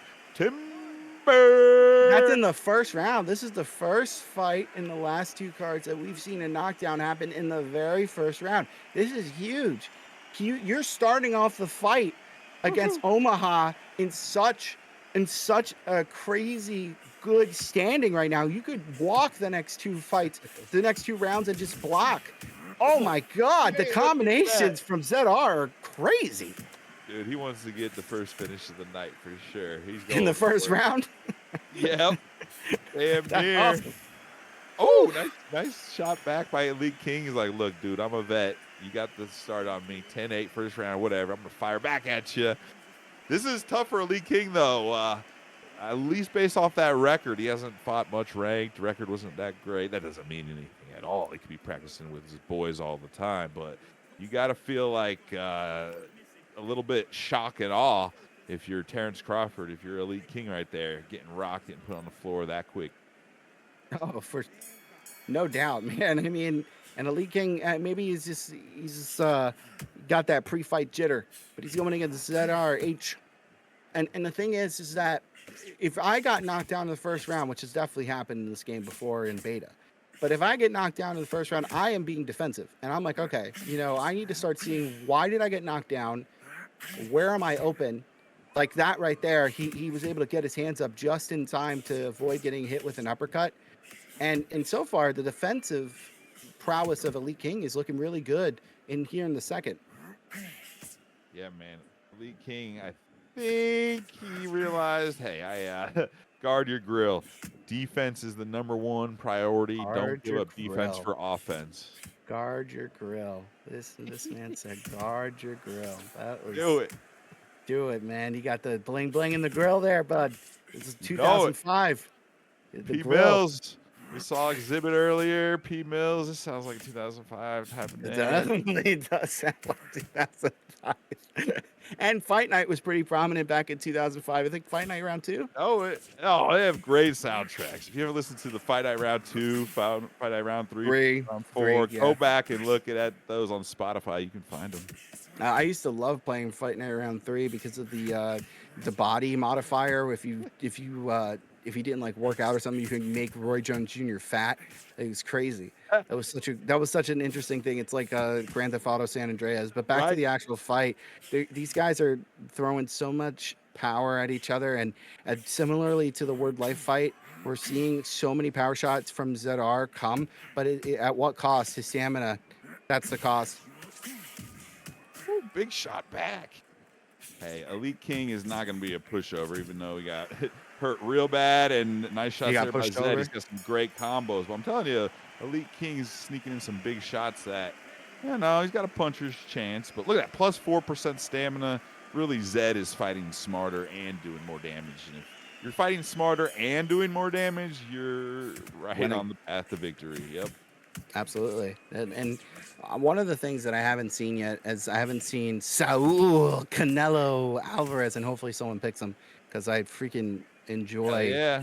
I enjoy playing as that character when I played the beta, but I haven't seen anybody pick him here in chat. Maybe you guys can share your thoughts as to why that is, why someone would be picking Saul. I mean, that guy is considered one of the best boxers of all time up to this point, but I don't really see him much. Anyway, the thing I would love to do is implore pushing forward and landing the body shots, landing a lot of power shots. And what I like, what I'm seeing here coming from Elite King is he's not impatiently trying to push forward, and he's stepping back and stepping in, but isn't walking into the shots as ZR is maintaining and standing still in the center. He's not getting pushed away. Very nice power hook. Lands again. And an uppercut. Whew, had him bounce off the ropes. That's got to be a new animation in there. That was awesome. I've never seen him bounce off the ropes like that. That was legit, man. He stunned him and followed with a big lead uppercut, which just caught him, knocked him all the way back into the ropes. He's up quick, but that's 2 knockdowns. Not good at all, even for Bud Crawford. No, it's a 3rd round. Think about that. 2 knockdown, and it's only the 3rd round. And where that's coming from is that counter power right up top. And again, he put himself in a situation where he could have just been cracked. And an uppercut lands flush there, lead uppercut, and another power hook lands from Kell Brooks, Special K. And he is pushing forward and is being relentless right now with his combinations. This is a great showing from ZR, man. Oh, a nice power straight lands there from Elite King. Yeah, Elite King's starting to throw more and more power shots. When they land, they do some good work, but when he gets countered, that's when he's hitting the canvas. Kell Brooks got a chin on him because he's caught a few power shots and didn't knock his head health lower than halfway. Sometimes even only a quarter of the way down. So Kell Brooks, great chin. Zed putting on the pressure. Maybe he wants a little more defense, but he also wants to put on a show. And let's put on a show. Let's get a finish. Let's make it happen one way or the other. 29-26 CompuBox. So pretty when he's not straightforward. getting knocked down, he's winning essentially. But that easy. It's that easy. Big shot. That was nice. Yeah, Kell Brook. I've never used him in this game actually, but looking at this, he got the length, the speed, the power. Seems to have a chin. I think some competitors may have to take another look at Special K as a potential fighter at this weight class. And I mean, he doesn't have the stats of Crawford, but he's hanging in there nicely. That was nice. Yeah, he's doing a good job. And the body hook lands there flush. Another body hook lands there from Terrence Crawford, leaking to Special K's body. And oh my God, once again, he has set himself up almost to get countered with a rear hook, but it didn't land. It's so interesting. He got caught with the jab there as he went forward, and an uppercut counter as he was going down. And man, he's missed about 3 shots that he threw Elite King. That is, and ZR is throwing a masterclass right now. He's doing so well. A power straight lands flush for him. Great job. Those counters real nice. I want to see another one of those counter uppercuts really do some devastation. He went for one, but he got caught up beforehand. Beautiful work. He knows chat. Got to start chucking a little bit more so he can get those counters. Let us know, chat, if Kell Brook has a perk for uppercuts, because now I'm starting to think he might, by the nature and by the way he's throwing that, like you just saw there, that uppercut. He landed an uppercut and then threw a power jab, and it ended up being a counter shot. And right there, once again, he gets countered. Here comes an uppercut. Here comes the uppercuts. As you can see, the lead uppercut, and he's really trying to land it flush and trying to finish out the round with a knockdown, just like he had in the past 2 out of the 4 rounds, but he wasn't able to do so. Now we're coming up on the 5th round, and honestly, Elite King is in a lot of trouble. He is. He really is. He's gotten a couple good shots in there, but every time he lands a power shot, thinks he's going to get some momentum, he gets hit hard. And there's a 4-piece. Pop, pop, pop, pop. And we have a dead controller. Are we about to, okay, I think we're good. I was about to say maybe he lagged out there, but maybe I don't know. No, we're good. We're good now. I think he had a dead controller. Maybe it disconnected there. But we're back in the action, and I like the sportsmanship that we saw from ZR for him to give a little bit of space. And right now, he's just keeping his hands up. He didn't throw for a few seconds, and that's very respectful. We run a very respectful league here. Very good uppercut lands flush from ZR. And now Terrence Crawford coming forward, looking to make something happen here, because at this point, he is being outclassed at least 3 out of the last 4 rounds. And throwing those jabs very good. Another jab, and he's missing there. And I see what's happening, Boiler, is that pullback. That pullback is really what's throwing off Elite King. You're totally right. And right there, he caught him with, even though it wasn't a flash bulb counter, it was a good left off the pullback. He's getting in there, kind of lulling Elite King into a rhythm. And right when Elite King's about to throw a big shot, pull back, whop. Right there, another one. And then a lead uppercut to the body to follow it. I like it a lot. Yeah, man, you called it perfectly. That's why I am the matchmaker. No, I'm just kidding. These guys will probably whoop my butt, man. The talent these days in the eSports Fight League, and whether it's Undisputed or UFC, is just immense. So big shout out to all the competitors. Nice. Big shot there.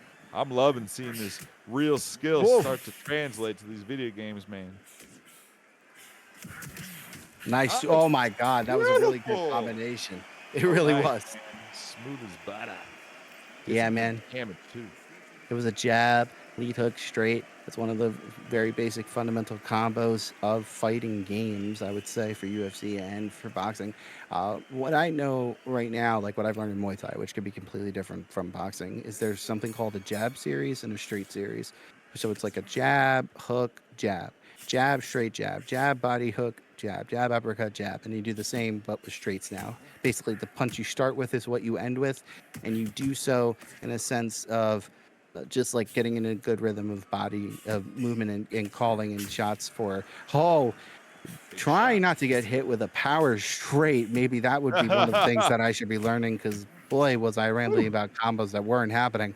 But point being, but point being is that sometimes combinations, they could start and end with the same punch that they began with. And so, what we're seeing right now is they kind of have a preset of combinations, but they're varying between about 12 to 15 of them, I would say. They got a few of them in their bank, and I'd like to see them be a little bit more free flowing. Very nice uppercut lands right there, very well timed.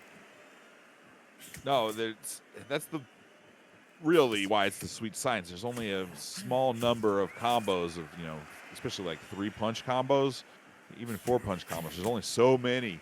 But the distance, the angles, the timing, and the head games, that's what makes the difference. Couldn't said it better myself. Oh, no. We're still live. We know we're still live.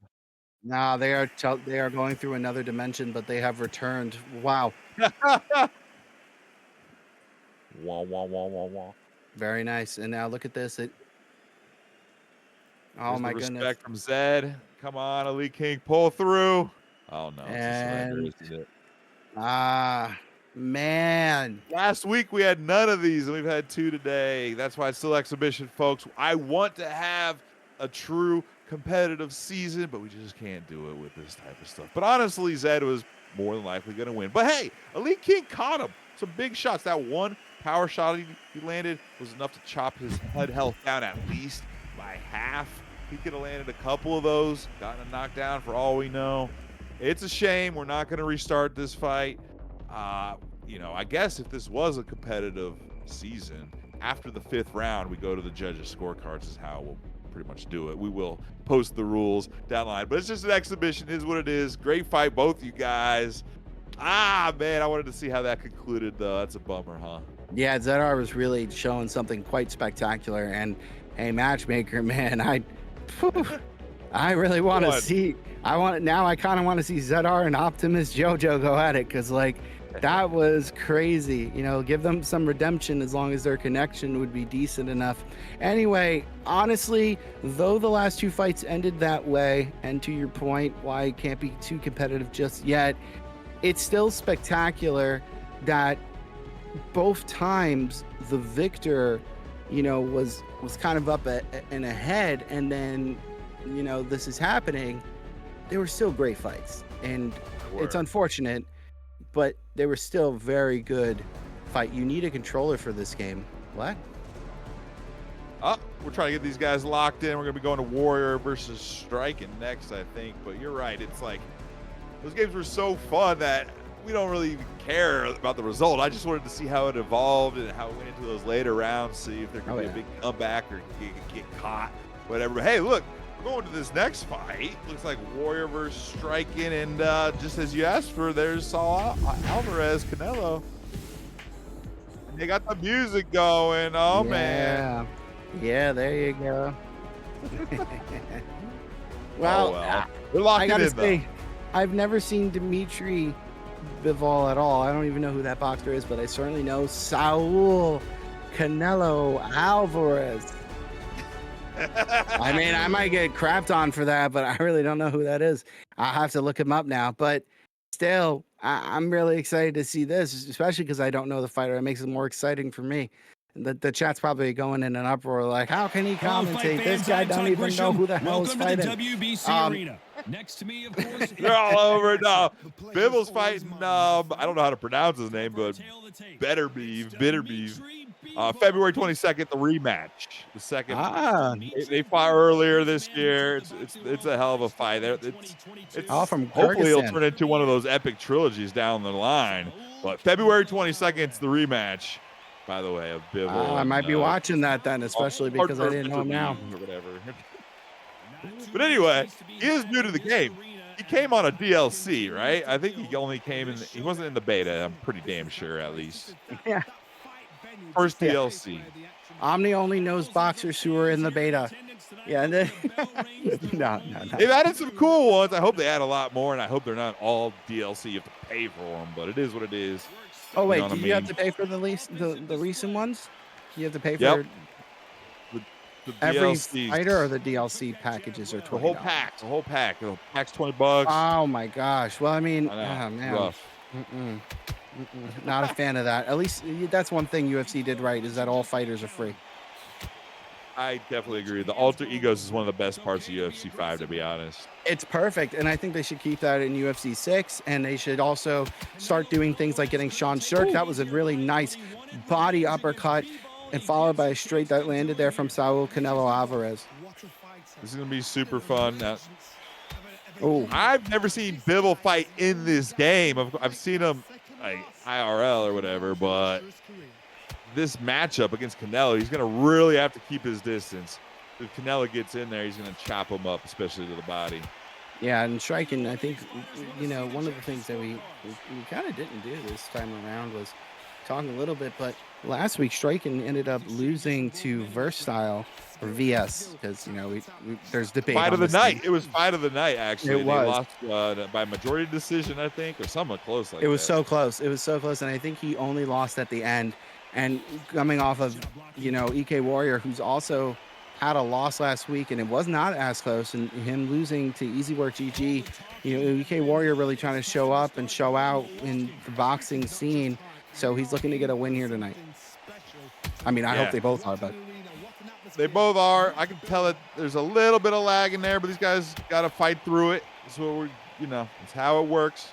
Now, Warrior, he ended up ranked number 2 in the UFC 5 Season 1 Xbox rankings, but he did lose against his rival, Easy Work GG, both in UFC 5 earlier in 2024, as well as last week in Undisputed. It's just an exhibition, but I know he didn't want to lose that. So Warrior looking to turn that around. Striking, on the other hand, like you said, barely lost in the co-main last week. So both these dudes are studs. Neither of them want to go 0-2. Both, they'll do almost anything they can to not go 0-2, I suppose.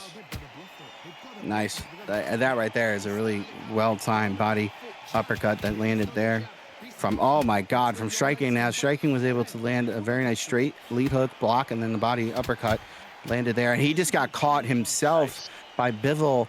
EK Warrior in pushing forward is EK Warrior when he can, and the very nice hook lands, but he missed his secondary shot. He just traded uppercuts for hooks. That was a pretty nice barter, I would say. Yep. Yeah, sometimes you gotta get those trades, and if you just barely win that exchange, just keep doing that. Keep doing that. It adds up, both in damage and points. Good work here. Warrior wants to keep a little bit of range, though. He's been doing the best when he's a little out of range of striking. Because look at that. With Canelo, he can really throw some big shots striking. Yeah, I mean, his stamina is highly concerning, and from what we can see with Warrior. And I think that striking is starting to get into his groove and is landing to the body a lot. And he's also having success up top, but the body shots are really the story. He misses all 3 of those strikes, and he was able to successfully defend his body from a lead uppercut. Does striking. Nice shot there to the body. Another block. Oh, that was a good exchange there. 1-2 exchange for a body uppercut. Excellent changes. And a nice body uppercut there. Another fun and skillful fight that has a lot of action to people getting hurt, trying to do some damage to their opponent, but not being reckless, not being stupid, even though the announcer just said caution to the wind. I don't agree. Oh, nice shot. There's the caution to the wind. That's very true. Hey, maybe the announcer, he does it for a living. I guess I should defer to him. Not. Get out of here, you bum. All right, 88% stamina, 4% recovery, not bad at all. And look at that, 94% health. Didn't really take much damage. Great work there by Warrior, keeping the distance, getting some good shots. I mean, striking landed a couple, and he was very close to landing a few more that could have done devastating damage. But Warrior did just enough to hit and run, keep that distance. Just don't fall in love with the slugfest, and I think Warrior can take this. Very nice body hook there, lands as he was circling to his left. there for EK Warrior. A nice jab and a straight lands there from striking. He was able to land those in really good range, so he timed that well. Here comes a body shot, and he lands it successfully. He kind of telegraphed that a bit, and I'm shocked that Warrior didn't respond with an uppercut, but I digress. Here comes Warrior. I think he's just trying to slow down the pace and get as much read Yep. as possible, and Warrior's really good for that. Nice hook. He will not allow the thrill of the fight and the way of the rhythm and beat control how he fights. He's done that in UFC. He does that here in boxing, and you can see it right now because, as you can see, he's not always striking. He's not always striking with striking. You know, he's backing up, he's putting his hands up, and he's keeping it interesting, right? He's also conserving stamina as he's doing this a lot of the time. And he's just throwing here and there, like, oh, okay, I was able to land that, right? Like now he's thinking that he just got caught by a lead body hook there, and he lands a really nice combination, Broiler. Firing back. Well, Warrior, I can't read his mind, but I have a feeling he knows that he started this fight off nicely, and he's got his opponent pretty frustrated. Now, that was great work by striking. Good shots there, but most of this round, Warrior's been getting out of the way. Striking's been whiffing, bleeding a little stamina, getting more frustrated. Well, the striking's starting to cut off the ring and catch some round strikes. Nice. Ooh, that was close. That was close. Overall, great round for Warrior. Striking had a few moments, but Warrior landed more, did more damage. And look at that, plus 7% awesome. Stamina all day. That's the IQ of boxing that Warrior has. That was kind of missing last week, to be quite honest. But it was missing, I think, because of the moment, and I think of the emotions that Warrior has against Easy Work GG. That rivalry there is pretty strong. Sure. But honestly, Warrior, as I said last week, and I'll say it again today, is one of the best virtual boxers that exist. The guy is so good at changing the pace of a fight, and you just saw it. 7 is the highest that I've seen since I started watching a game again, and he did that with ease. He blocked a lot. He threw a lot of 1-2s. He may not have won the last round, but they said he did because he was more accurate. And that's the thing. You don't always need to throw. You do need to conserve your stamina, though. And he was able to do that. Right. It's like almost a perfect round, besides like knocking your opponent down twice or something. But if you can win the round, gain 7% stamina back, and you know for a fact your opponent threw and missed a lot, I mean, striking probably only gained a couple percent back, and he also burned more. That's a double whammy. So great work by Warrior, but still a long way to go. This ain't even close to over yet.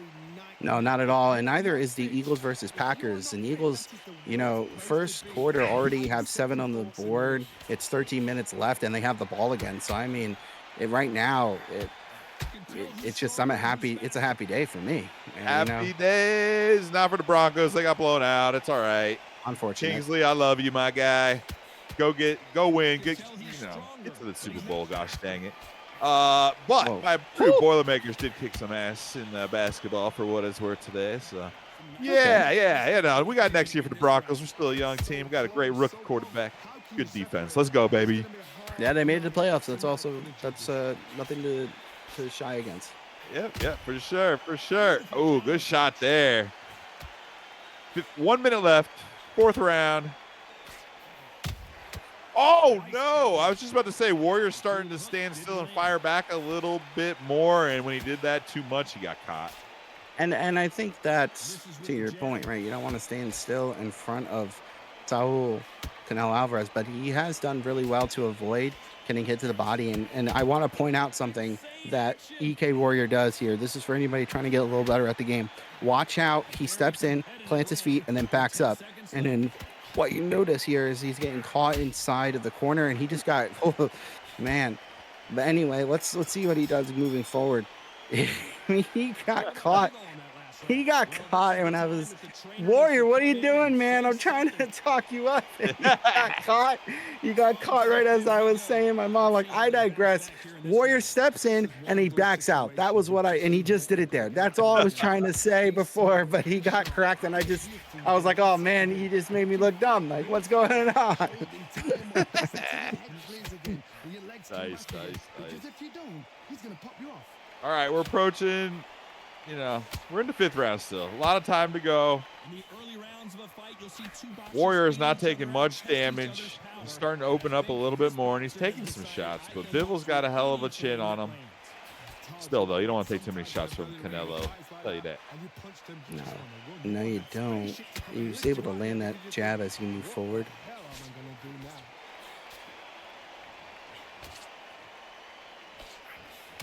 Woo. Good jab. I'm gonna have. It's hard for me to spend $20 on DLC, but Bivol looks like a lot of fun to use. Might have to try him out. That's the DLC also. Get Caleb Plant too. At least they got some legit boxers in it. But Jake Paul, right? We'll see. Jake Paul. No, he's. I don't know. That's the other DLC. You gotta. You'd like to see more jabs. Yeah. Yep. Jake Paul. That's Morales, where those. Okay, that's what I heard. Yep. Okay. That's where the Barrera and the Morales came from. Oh, that's second awesome. pack. Man, so $40 so far you would have to spend, have all fighters. Yeah. Undisputed, hear me now. Please release an Ultimate Edition next like month or something. That's like you're asking for like over $110 when your game was costing like 70. Whoa! And then things like that happen where his head goes into big his shot. body. Come on now. Well, first off, this is a great end to this round. Big shots. Nice. It really Striking, is. holding his ground, and he's like, all right, you're going to push me against the ropes. I'm going to hit it back hard. 5% recovery there. That was really good. Yes, sir. Yes, sir. Well, you know what? I need to buy this for PS5 because I have it on PC, but a lot of my friends are on PS5. But I was a crossplay, baby. They're supposed to be working on crossplay. We really need crossplay. It would help so much. I thought that they were today with it too. See, Nope. I'm gonna wait until this game gets a little bit more patches. Still, I enjoy watching it though. Like it's still good to watch. Super fun. It's worth having these exhibition fights, but doing a season would kind of be a nightmare with lack of crossplay. I mean, there's 3 different platforms represented tonight. We got PC, Xbox, and PlayStation, but we're gonna have to only pick 1 or 2 of those for the full season. So we'll see. Anyway, though, this fight's starting to heat up a bit. I feel like Striking's starting to find a little bit of his shots. Beautiful power left of the body. Oh my God! That was Answered really by good. Warrior. Real nice. Woo. Very nice body uppercut there, lands from Warrior. Now Warrior's starting to keep his hands down, only really keeping them up as he goes to engage, and he's circling a lot to his right here. He's starting to get a little caught off. But nice. 3 shots land consecutively to the body, 2 jabs and an uppercut. Good work. Nice power straight lands there from Warrior. Warrior really starting to open up now. From a punching standpoint, if you're talking about, big shot. Look at his head health. 2/3 down. He better not rush in there, man. With that low of health, all it takes is one more shot like that. He's going to be on the floor. I mean, Warrior ain't scared, but got to be smart. Yeah, his head is really getting red now. I love that about Undisputed. It takes a while to shake those cobwebs out. Or body shots. Beautiful, beautiful power left of the body. Perfect range. Look at that body health. Look at that body health. He tore it up. Wow. Striking's coming on strong here in this round. This is a great round for Striking. Not too late for him, I guess. No, not at all. I mean, in Striking, we're right now, what was that, the 5th or the 6th? One or the other. We should be seeing CompuBox soon. See? There you go. And EK Warrior gave is that up. round to Warrior, but I swear Striking was doing some real damage. Both the head health and the body health were blinking critical red at one point for Warrior. So, yeah, still a fight here for sure. Oh, Yeah. Beautiful work by Striking. Yeah, he did good there to land those 2 hooks to the body. And if I'm Striking, this is exactly what I want to do. I want to push forward, and I want to continuously land to the body. Dime Canelo Alvarez, he has numerous perks about body shots. Another uppercut lands. Now, Nice. That really did some damage. We saw it. That's why I wish we could see both guys' health so we could truly judge the impact. But regardless, that had real health impact on Warrior there. It certainly did. Jab, uppercut, misses. halfway through the round, and it's pretty much even Steven. Oh, beautiful left of the body. Very nice lead hook up top. Nice jab and straight. Miss. You're like Warriors slugging it out a little too much. He doesn't need to like earn 7% health back every round like that one magical round he had, but a little more of that and a little less slugging it out. What do I know though? He's the stud in there. I'm just a washed up bum in commentary. But you got to be careful against Canelo because Canelo's been doing some big damage. I'm telling you. Yeah, I hear that last one. Washed up. That's why we're in commentary like Tony Romo. That's exactly right, man. I got a daughter now, man. I ain't doing Right? I ain't doing that much. Anyway, I play Marvel Rivals now heavy, so there you go. That's my game. I'll tell you, this game is fun though, and it's gonna get better. So get back into this, and after the next patch, at least, man, I think you'll have fun.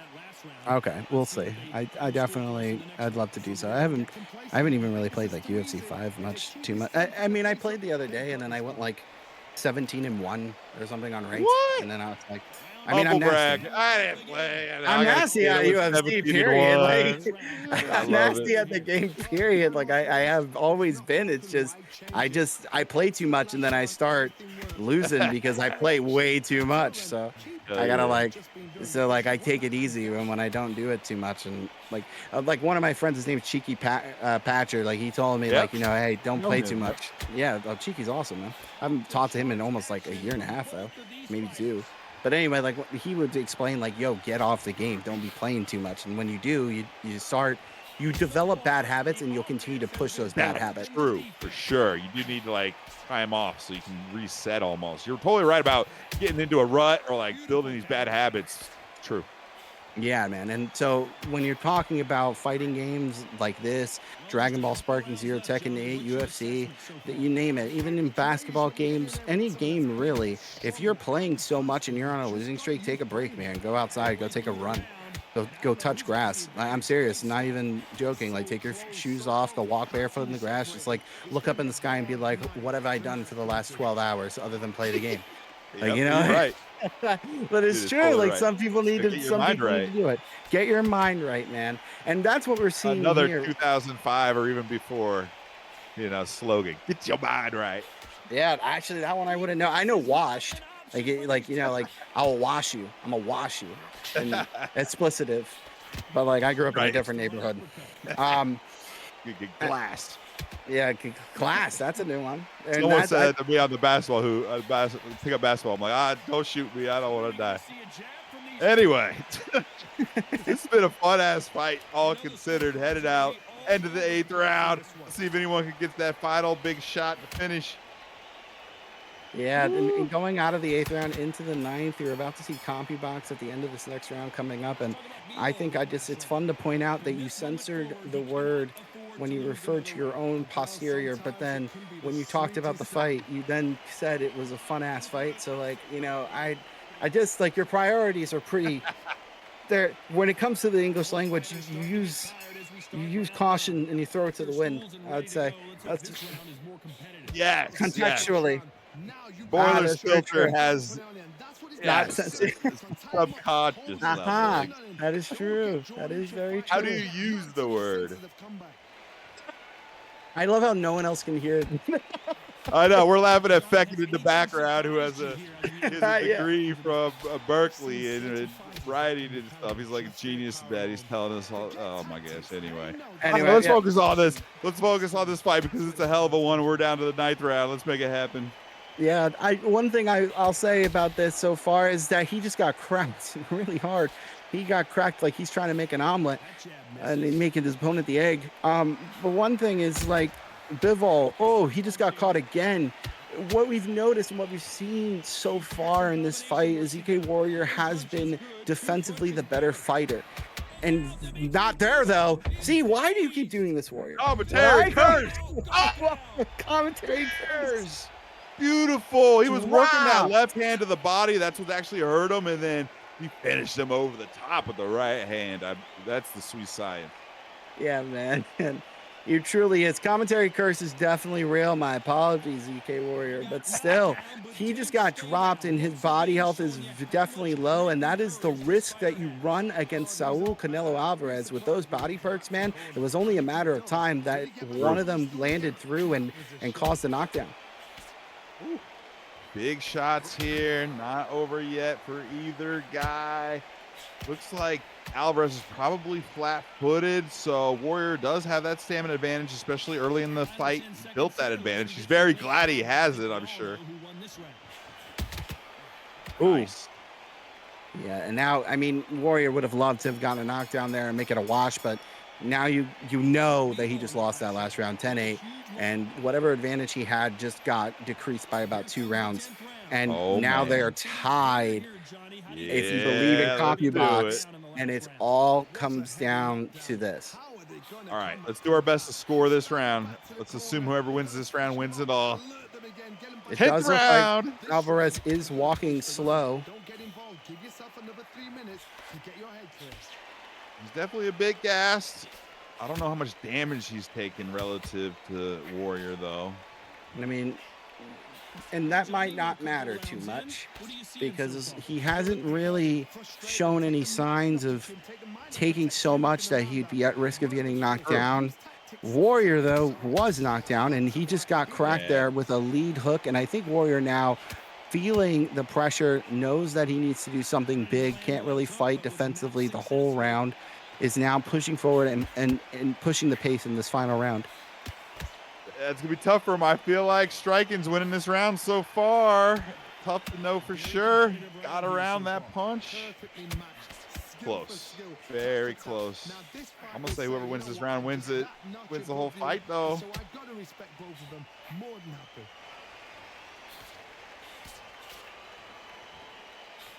1 minute. Dare I say the winner of this minute wins the entire fight. I think it's possible. This is like the tension is so tight, and oh my God, he got cracked there with a power hook. Ooh, both of them blocked power hooks to the body. Exactly. Yep. I love it. 19 seconds left. Both guys pushing the action as much as possible, but trying not to be reckless. Ooh, throwing power shots now. Whoo, that's a clean 2-shot finish. Oh, yeah, boy. And the judges saw it what way? Great end of the fight. Draw. A draw. Can't a even say unanimous it's not. draw. Hey, man, it's hard to say that wasn't a draw almost. I don't know. I hate draws, but I think Warrior might be kicking himself a little bit in that fight with the moments that he let himself have the exchange. Now, this is the problem. It wasn't a draw. The thing is the last round is not getting calculated, and I think this is a bug. I've noticed it now numerous times. So now, and it also happens in the ranks, it sounds like. That's crazy. This is exactly why comp can't be done yet. Honestly, Bo, this is just for fun. So I gotta say that it doesn't really matter who won here. You guys threw on a hell of a fight, and we really appreciate it. And that strike in with that knockdown at the end, that was wild. And honestly, it does feel like it was a bit of a draw just from my perspective, but it wouldn't have ended like that, you would imagine. So when you take a look at now at the total fight stats, it 48% from strike-in to 51%. It was so close, man. Truly a great fight. And unfortunate that the game did not calculate the last round, so we could have had a definitive winner. But I think we were the winners because we ended up watching and seeing that fight. And I think we have a really interesting fight coming up. Boiler, tell us a little about it. Ooh, man, that was a fun one, and we're definitely going to have Warrior and Striking a rematch down the line once we get the damn judges' scorecards working. But coming up next, we got the Pug versus Finesse, both members of TKK, the Knockout Kings. I told these guys, hey, we need interesting new fighters. We don't want the same exact guys over and over. And they said, you know what? We don't even want guys. We're bringing the female fighters.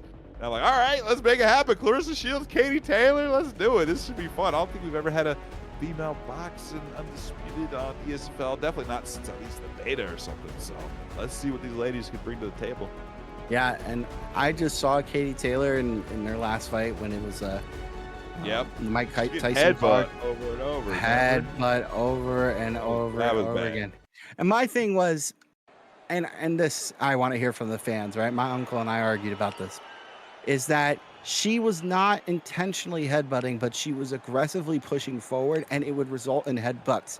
She also got pointed for it at some point. She did. And so, like, I mean, it was not intentional, but it did cause damage. And it looks like all the fights that she's had up to this point, people have made note that there were bleeds because of the headbutts. So, I mean, it's a dirty style, but it's like, it's effective, man. Like, I'm just going to put my head right on your chin and on your face. Right. Oh! That was a huge shot right alone right there. Yeah, I don't know. Personally, I kind of lead with my head, but if you're leading with your head, then you're an easy target too. So you think someone would be able to step off or step back and hit her, but she's a grinder.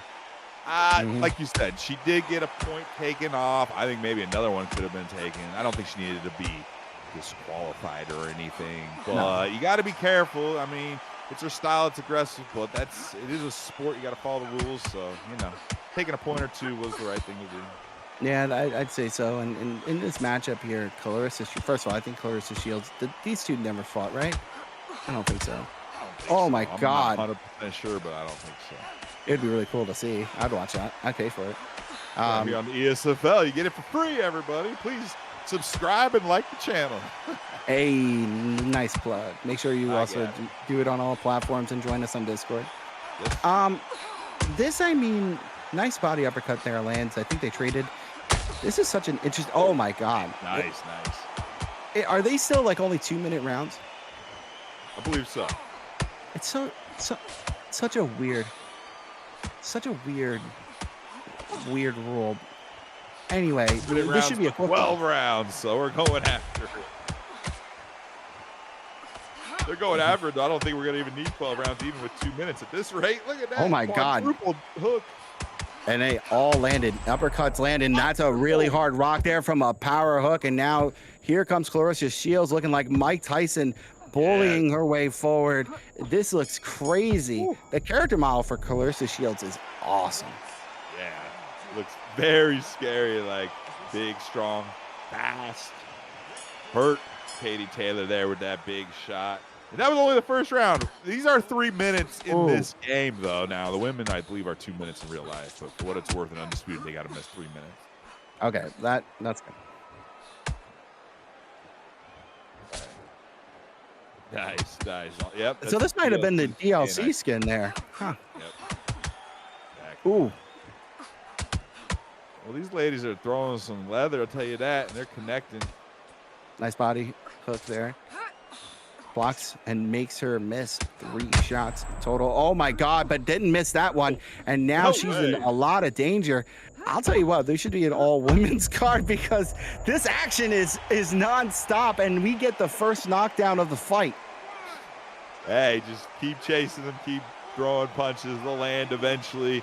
I don't really like the sequence of being rocked like that. It's a little goofy and stuff, but that knockdown was deserved, even if it kind of looked a little odd at the end there. That's where that clinching can come into effect, as a good way to survive or get finished if you do it at the wrong time. Exactly. That's the point. Exactly. And look at this now. The trades from the inside, it looks like Katie Taylor is also in a loose footwork stance, but and not caring and just allowing herself to get punched right in the face. Very good defense. Not really, but she's doing her best as she can. And a nice body uppercut there from Finesse. Finesse with a knockdown array. Pug pushing forward as Clarissa Shields lands a nice jab and a straight. And now obviously Pug is going to look for his own knockdown as well, because, want to make this round a wash rather than a clear 10-8. Pug's been so helpful, wrangling in the background. Really appreciate that. He said, I want to put on fight of the night with the female division. Again, remember, Finesse and Pug are teammates. So at first, Pug's like, I'm not sure if I want to fight my teammate, but I'm going to. We're going to make the best of it, have fun. I'm like, exactly, man. First off, you always got to be ready to fight your teammate in ESFL. I'm sorry. That's just how it goes. The best. We try not to have camps fight each other too much, but, you know, if you do the best of the best, you're going to have to fight each other eventually type of thing. But anyway, it's an exhibition. They're having a lot of fun with it. The picks are great. The style they're going with is fun. I think we're going to get a finish off of this tonight. Yeah, very nice jab to the body there. Lands flush, and a very heavy right hand from Katie Taylor lands on Felicia Shields, and an uppercut now. And now they both just traded power shots to the face. And oh my God, the combinations are flowing here from Pug. Yeah. I mean, Pug took some damage, but every time it seems like, oh, that was a good shot. Every time Finesse gets one of those big shots, Pug fires back nicely. Hard to tell how hurt how hurt Finesse is, but as you see by the head health, Pug's hurt bad, but beautiful counter left to the body when Finesse was leaning back. I like it. Yeah, and it came in at the end of the combination of 1-2 body hook, and honestly, sometimes that's all you need. Yep. Yeah, precision in this game can really make a big difference like it should. Nice body hook. Minute left, third round. Otter, nice.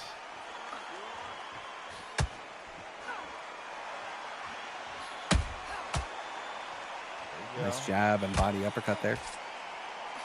People definitely aren't headhunting all day long on this card. A lot of good work down low to set it up upstairs and vice versa.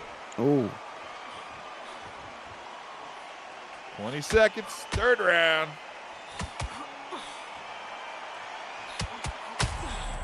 Oh my God, that combination was so clean. Ended with a power straight there, and now here comes Finesse and knocks down the Pug again at the end of the third. So stole the third round, even if he was losing. Now we know he won that round, and that is the second knockdown of the fight. Like it, man. At least, well, I love Pug, so I'm not going to like it because Pug just got floored, but I'm loving his violence. I'm loving the way Katie Taylor's not giving up, even though it was a tough start. Look at that. Started off 10-9, but then 2 straight rounds of knockdowns. That's Finesse just not getting overwhelmed. Just because you started to fight bad doesn't mean you can't get back into it. That's what Finesse is doing. Oh, man. Oh, my God. And the beautiful power straight are just flowing from both of these fighters. The power strikes are coming out whenever. Nice body hook there lands from Pug, and I think Pug's a little bit in trouble, but he's still in this. Nice hook and misses the last 2 hooks that were thrown there. Ooh. That reaction, you got to wonder if got a broken rib or hurt real bad to the tummy. You know, mostly to the liver side, but right up the middle as well. Another one lands in the body. Yeah, Pug is really landing that lead hook to the body often now. So we're wondering when we'll see Finesse start to protect the body like there. And again, another body shot. Back.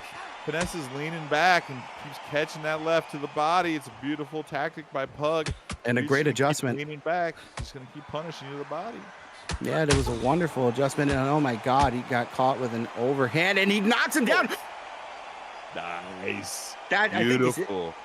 Oh, that's not it, right? That's just a flash? No, that's it. Oh, that's a flash knockout. Ruptured liver. Get the doctor out there. Oh my God. Body shots are some of the worst, most painful. Oh my God. Not even moving. God. That's our first finish of the night, and I think of the entire, at least of 2025. Kept targeting that left to the body, and, you know, it pays dividends. Beautiful work by Pug, seeing that just keep going to the well over and over, and we just got a flash liver knockout there, Ruthless. Yeah, and honestly, it was set up wonderfully. It just Pug was relentless and would not stop going to the body, non-stop hitting those hooks to the body, and that was a quick one. In and out. Pug may have gotten knocked down twice, mind you, but ended up getting that flash knockout, and that was such an entertaining fight. Awesome showing from TKK, and wow, I can't wait to see these guys fight again. That was really good, Puck. That was a really good knockout. TKK representing even when they fight against one another. I love it. Hey, finesse, nothing to hang your head about, but maybe drop those elbows a couple times. Yeah. Those are some nasty body work, but great Not work, blocking the man. body. Like, oh man, that was. I'm not gonna match them up for a while, but I am someday gonna have those two fight again. I swear, 'cause that was awesome. They're a great match for each other. They certainly are. And now, when you talk about great matches for each other, I think that's a good segue to talk about the co-main event here. We're getting I Am Treehouse, which is, that's crazy. You're a Treehouse against WR Versatile, which still you have not confirmed. Versa versus, some kind of style you got going on. Both these guys, I love clowning with their names, but overall, on all seriousness, I Am Treehouse and Versatile are going to be going at each other using Larry Holmes. And honestly, Larry Holmes, I think, is a great pick against Tyson Fury. This is such an interesting bout that we have lined up. Yes, I'm gonna go with style because I swear one time he sent me that exact phonetic spelling, and then maybe he's gonna totally give me hell after this. I'm the worst. I'm the worst friend ever. I have no idea. You're the man. Style. Let's just call him V. V versus Treehouse. Treehouse is known as like one of the best, if not the best, submission grappler in UFC 5 in the entire world. He's done work. He's put Ed Parker out in the first round with submissions. He's gotten some great wins. But people always thought, Tree doesn't have much striking. If he was a little more balanced, he would be a much bigger threat in UFC. However, Tree has beaten some tough dudes in ranked. He's 44-20. Let's see what he can do against V here, Mr. Versatile, because Verse is just a beast, man. He is a top 10 type of fighter in UFC 5, but what we saw from him last week, getting that super close win, I don't know. It's going to be tough for Tree to win this. I don't know. I love Tree, but Versatile is just too good at striking, too good at boxing, I think. So that's my prediction. What do you think, sir? I mean, that's interesting. I'd say that for one, his pick of Larry Holmes, the Easton Man, that's close to my neck of the woods. I've seen the statue; it's pretty cool. It's a really good pick, and I mean, he doesn't have the height or the reach against Tyson Fury, but the power is there, and I think as Larry Holmes, he could really do some good damage as long as he's able to maintain distance the way he wants. And Versatile is not afraid coming forward with those jabs. Not afraid of having somebody move off the center line there. Nice, another jab combination as I spoke about before. Let's see what Tree does with this. Larry Holmes, he's big and strong. Ain't Tyson Fury style, nice. But right hand up top. You would think Holmes might be able to use a little more speed, but if he's getting caught coming in like that, that's a bad sign. Wow, Versatile loaded up her big right hand, was barely intercepted before he got it off. Nice Huge uppercut. Huge. And those uppercuts from Tyson Fury are money. For sure. I think initially when you were watching the demo gameplay that they were going to introduce a rope-a-dope mechanic, if I'm not mistaken. And I got to go back, and that was back when it was eSports Boxing Club. Yeah. And that was, I'm kind of a little upset that they didn't try it with like Muhammad Ali and Tyson Fury. How cool would that have been? Anyway, I digress. Here comes a body uppercut from Versatile to the body, another body straight, and a hook lands successfully. Very big shot. And Larry Holmes has like a Muhammad Ali stance and throws the jab just like Muhammad Ali. So it's pretty cool. Right there, that was an awesome hook that lands flush. Woo. Good first round. Hey, this is our first heavyweight bout of 2025, I believe. I like seeing the big sluggers get up in there. But both guys looking pretty fast, pretty fat. Pretty fast, pretty fresh. And they're fighting real nicely here, Ruthless. Yeah, they certainly are. And a nice body uppercut again lands from Versatile. I think Versatile is finding success there to the body and then going up top to the head, just like that. And another double jab lands successfully. Work here. This is scheduled for 12 rounds. It's the co-main event. Essentially, we had 2 co-mains and possibly a main event. We had a lot of rearranging of the fight card today, but whatever. We're having such fun fights. I think each one's been unique. Each one has been fun in its own right with a lot of skill. Literally no cheese and no just button mashing. So really fun night so far. Whew. Both these guys have a ton of competitive experience, at least in the UFC realm. So neither of them's going to get, neither of them's going to wilt under the spotlight. Nice shot there by Tree. And we saw Versatile, obviously, last week can take it all the way to the last rounds and has a way to pace himself nicely. He's got a lot of stamina right now.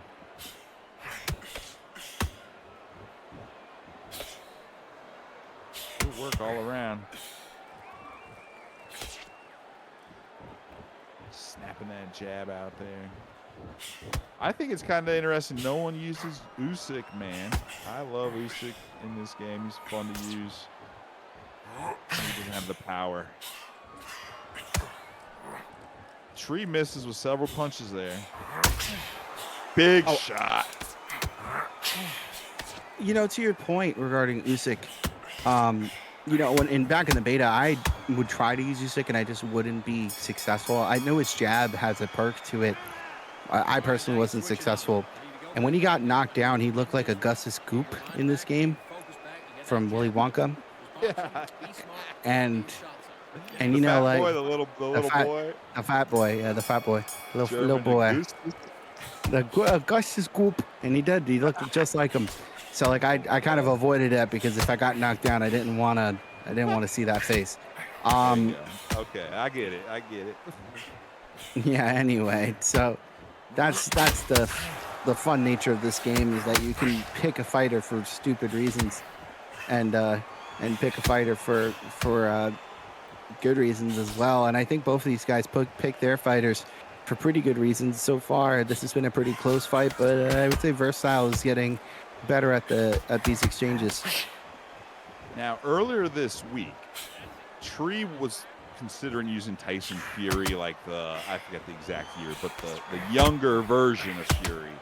And Versatile wanted to use this version of Fury, and I told him, hey guys, even though it's technically not a mirror match, it pretty much is. Let's see if we can switch it up a little bit. So shout out to Tree for going with Larry Holmes. Well, I think this is a pretty damn even matchup, both in terms of these boxers as well as the competitors themselves. Heading into this third round. Hard to tell who's winning. You got any idea who you think's got some momentum right now? I would think Versatile has the momentum at this point. I think he's landing better in these exchanges. I feel like he's been able to use that length a little bit more. Win a couple exchanges a little bit. And no one's like gotten huge power punches on the other guy. Ooh. No, they haven't. Nice job. Very nice job. Again, look at those double jabs, man. Oh my God, but he gets caught with a power hook up top from I Am Treehouse. He was built on an oak tree, as he is saying, made out of maple. Firmly rooted. As one would think. Whoa. Versatile, not the type of guy to showboat, I wouldn't think. But he's pulling out all the stops here. Nice. Yeah. Still way too early. I mean, first off, we saw what happened in that last fight. You can get knocked down 2 in a row and come back and get a flash knockout. And that's with the women, let alone with the big boys at heavyweight. But, yeah, pretty close. I feel like Versatile's slightly ahead. Is Deontay Wilder an actual threat now? That's a good question. They did end up nerfing him a little bit. Yeah, he's been declawed, as our people might say. Oh, yeah? He was declawed? Yeah.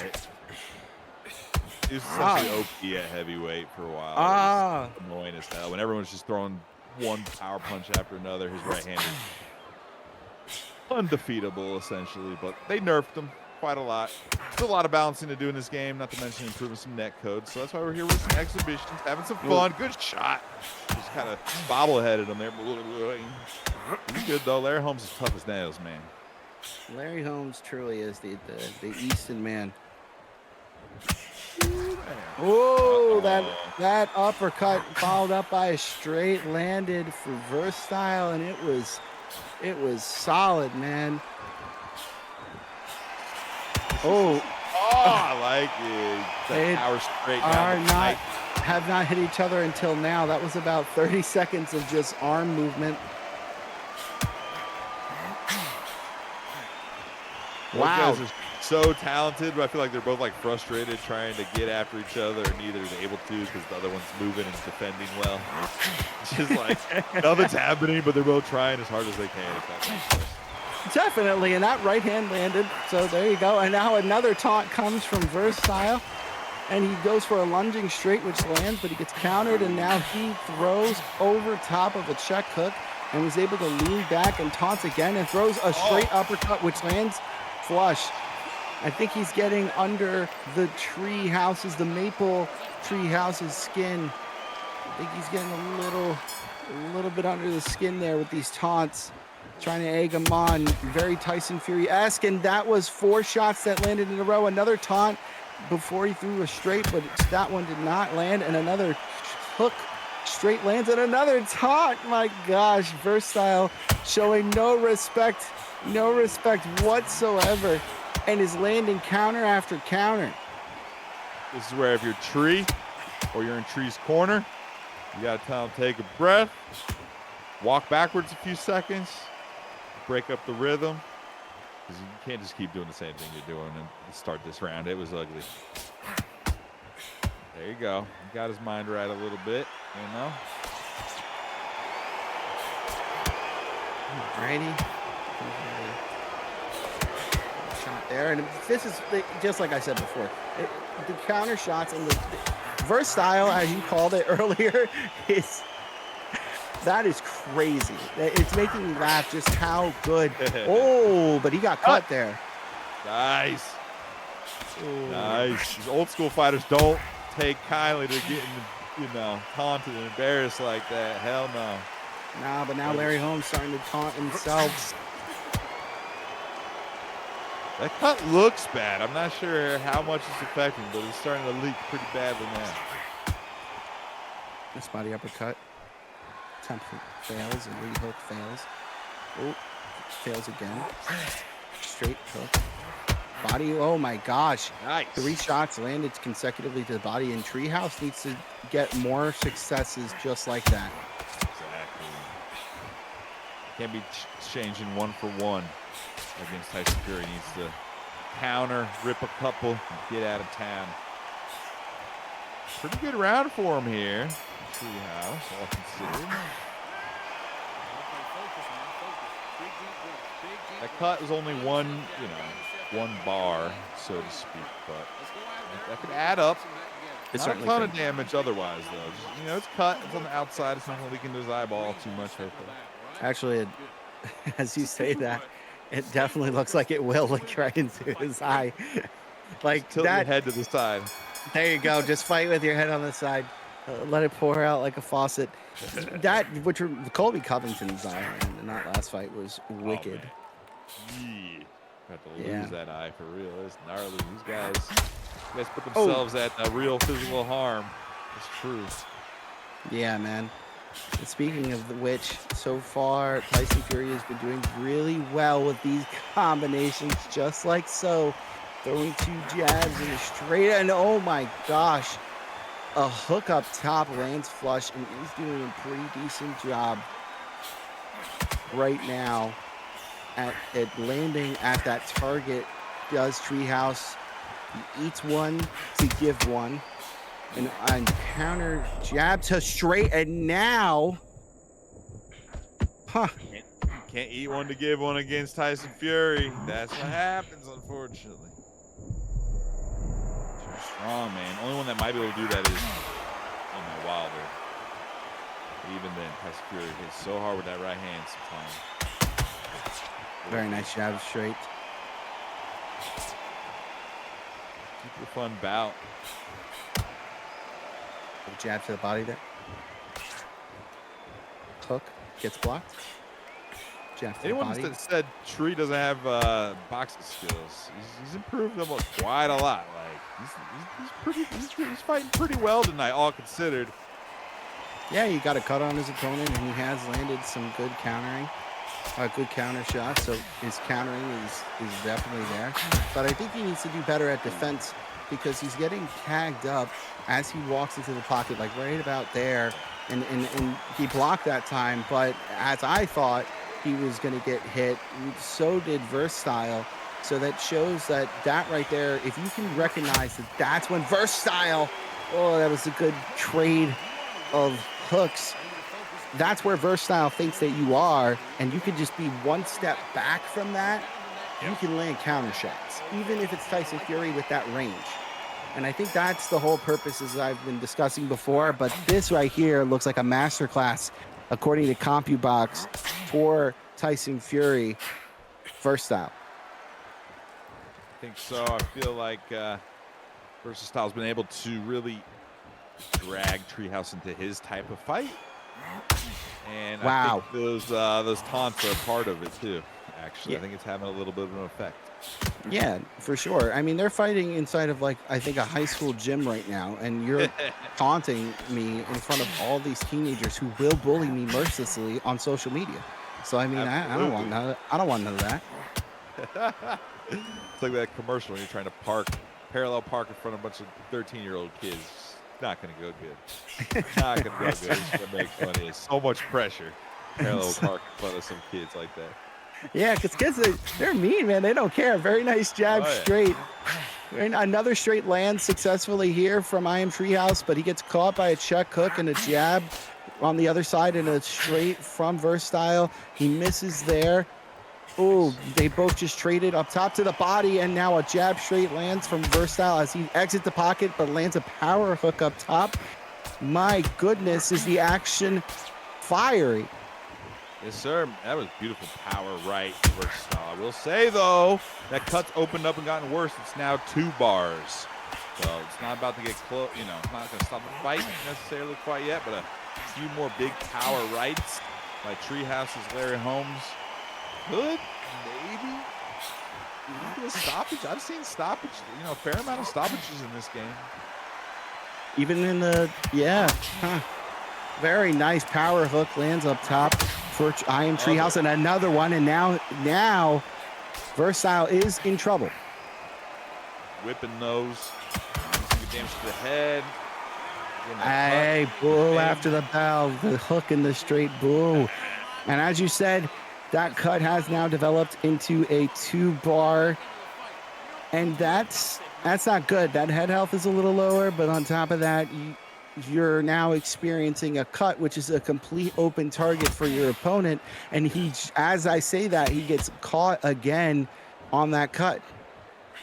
Yeah, that right hand that Tree's been throwing, that whipping right hand, it's found its home a lot. Now, he can't get too one-dimensional on that, and he has been getting a little one-dimensional in the fight, and he gets countered, but, that's the shot he wants to land, but he needs to set it up here and there.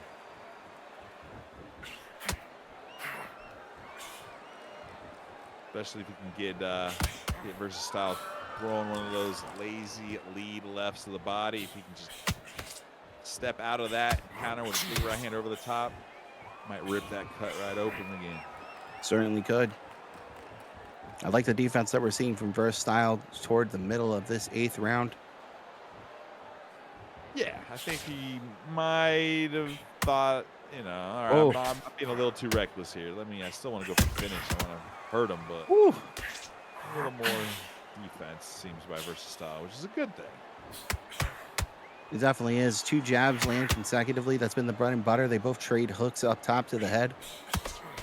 Another jab followed up by a cross. The jab and cross and miss, but he gets caught with a nasty Heavy Beautiful. overhand right. And now here comes Larry Holmes.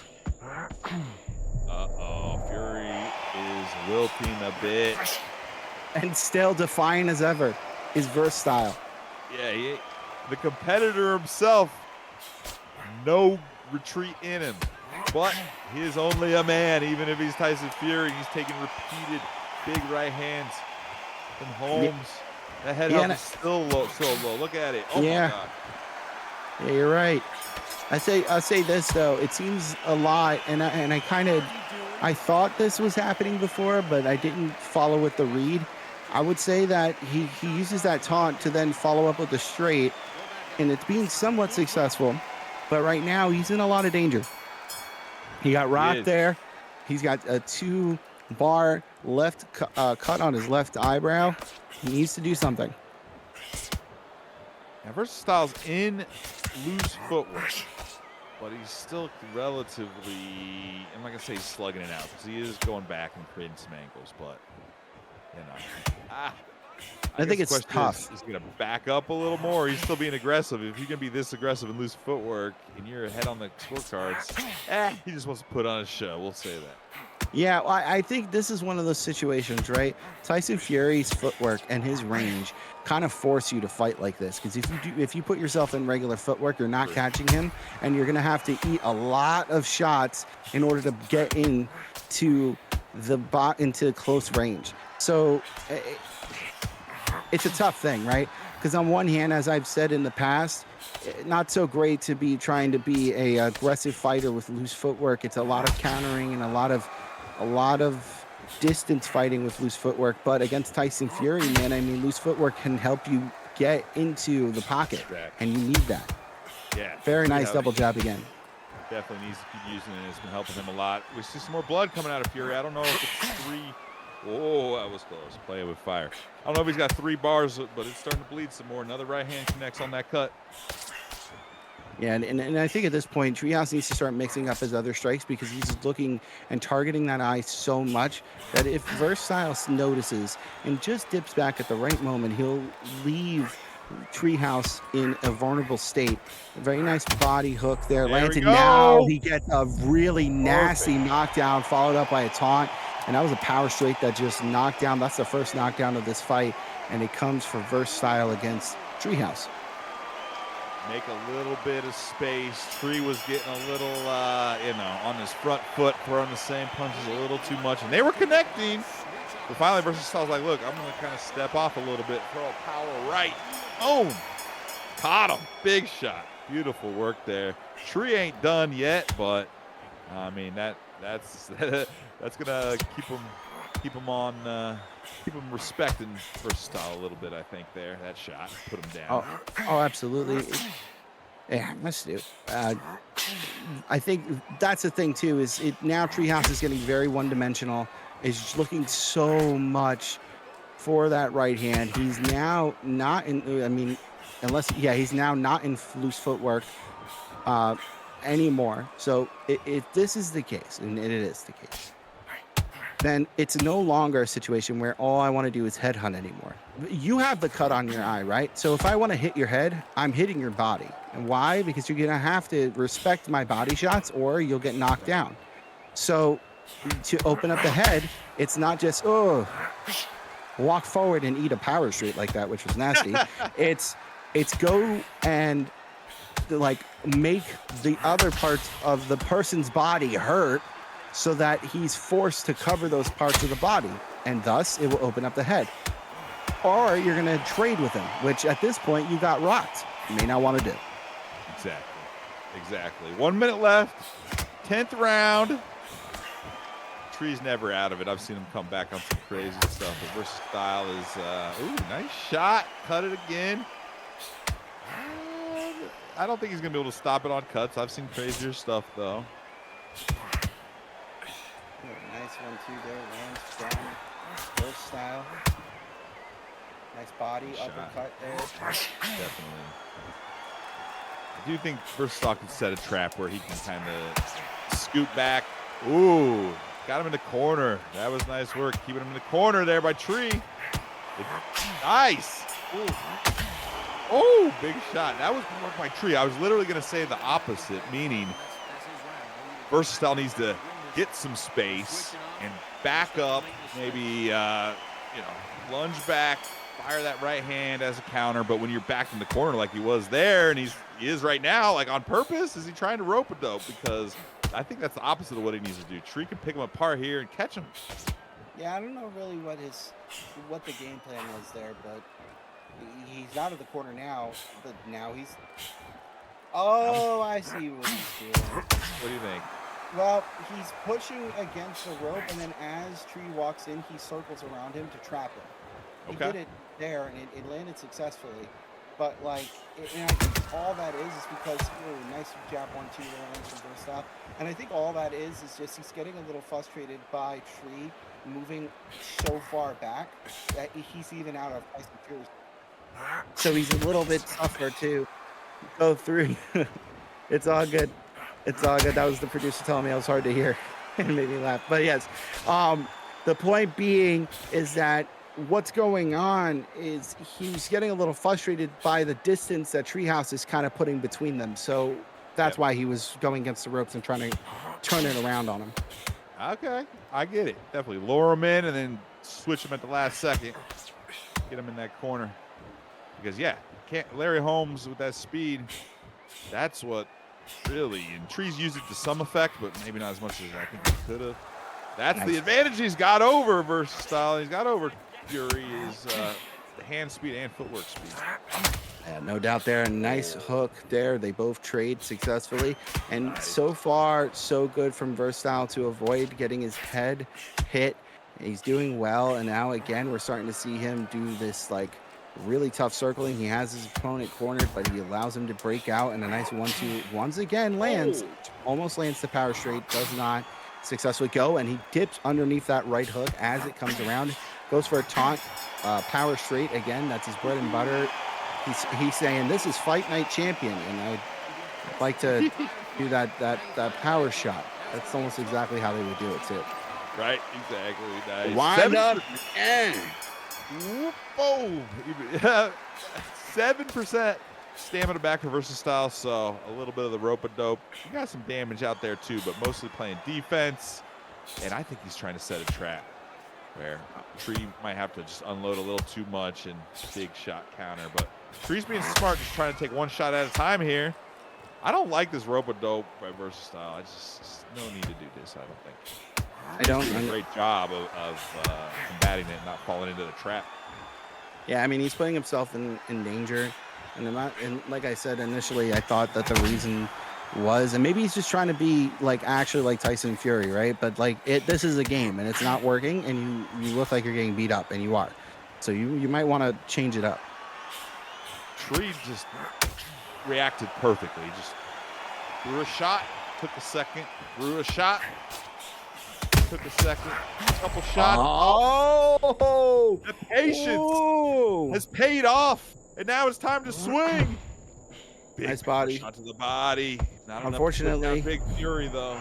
Yeah, unfortunately, and not a lot of time left here in the 12th, and he gets hit by his own power shot, and you can only imagine that it wouldn't matter too much if he gets knocked down if you are to believe CompuBox. And so at this point, a nice right hand, but now he gets planted. Exchange punch for punch with Tyson Fury. I mean, Tree had no other hope or no other option going out on his shield. Great work going for that finish, but man, punch for punch with Tyson Fury, not even Larry Holmes can do that. No, and unfortunately now we're at this point where it seems like it's too little too late, and this should be all but done. And great fight here from both these guys. Nice right hand. Real super good fight for both of them. Honestly, Tree's my boy. He fought a lot better than I expected. Tree is pretty good at this game, dude. I look forward to seeing Tree evolve in Undisputed, and maybe even bringing some of this over to UFC down the line. Because some of the tactics do translate, some definitely don't. But great fight overall. Both dudes had their moments, some big moments, some good defense, some slugging out, all around, a lot of fun. Good win, though. I mean, Versatile definitely deserved that dub. Absolutely, he did. Absolutely, he did. And Versatile once again came in and he showed up and showed out. He defeated Striken. He's also a Wrangler for the ESFL. Oh, yeah. So, if I'm not mistaken, he's a co-owner of a Yep. TCL Total Conflict League. So I mean, like this guy's doing quite a bit here within Undisputed, and I just thank you. You put on a great fight and definitely Hell enjoyed yeah. it. Yes, sir. It's great to see people doing well at UFC and then coming over to Undisputed and also doing. We do got one more fight, actually.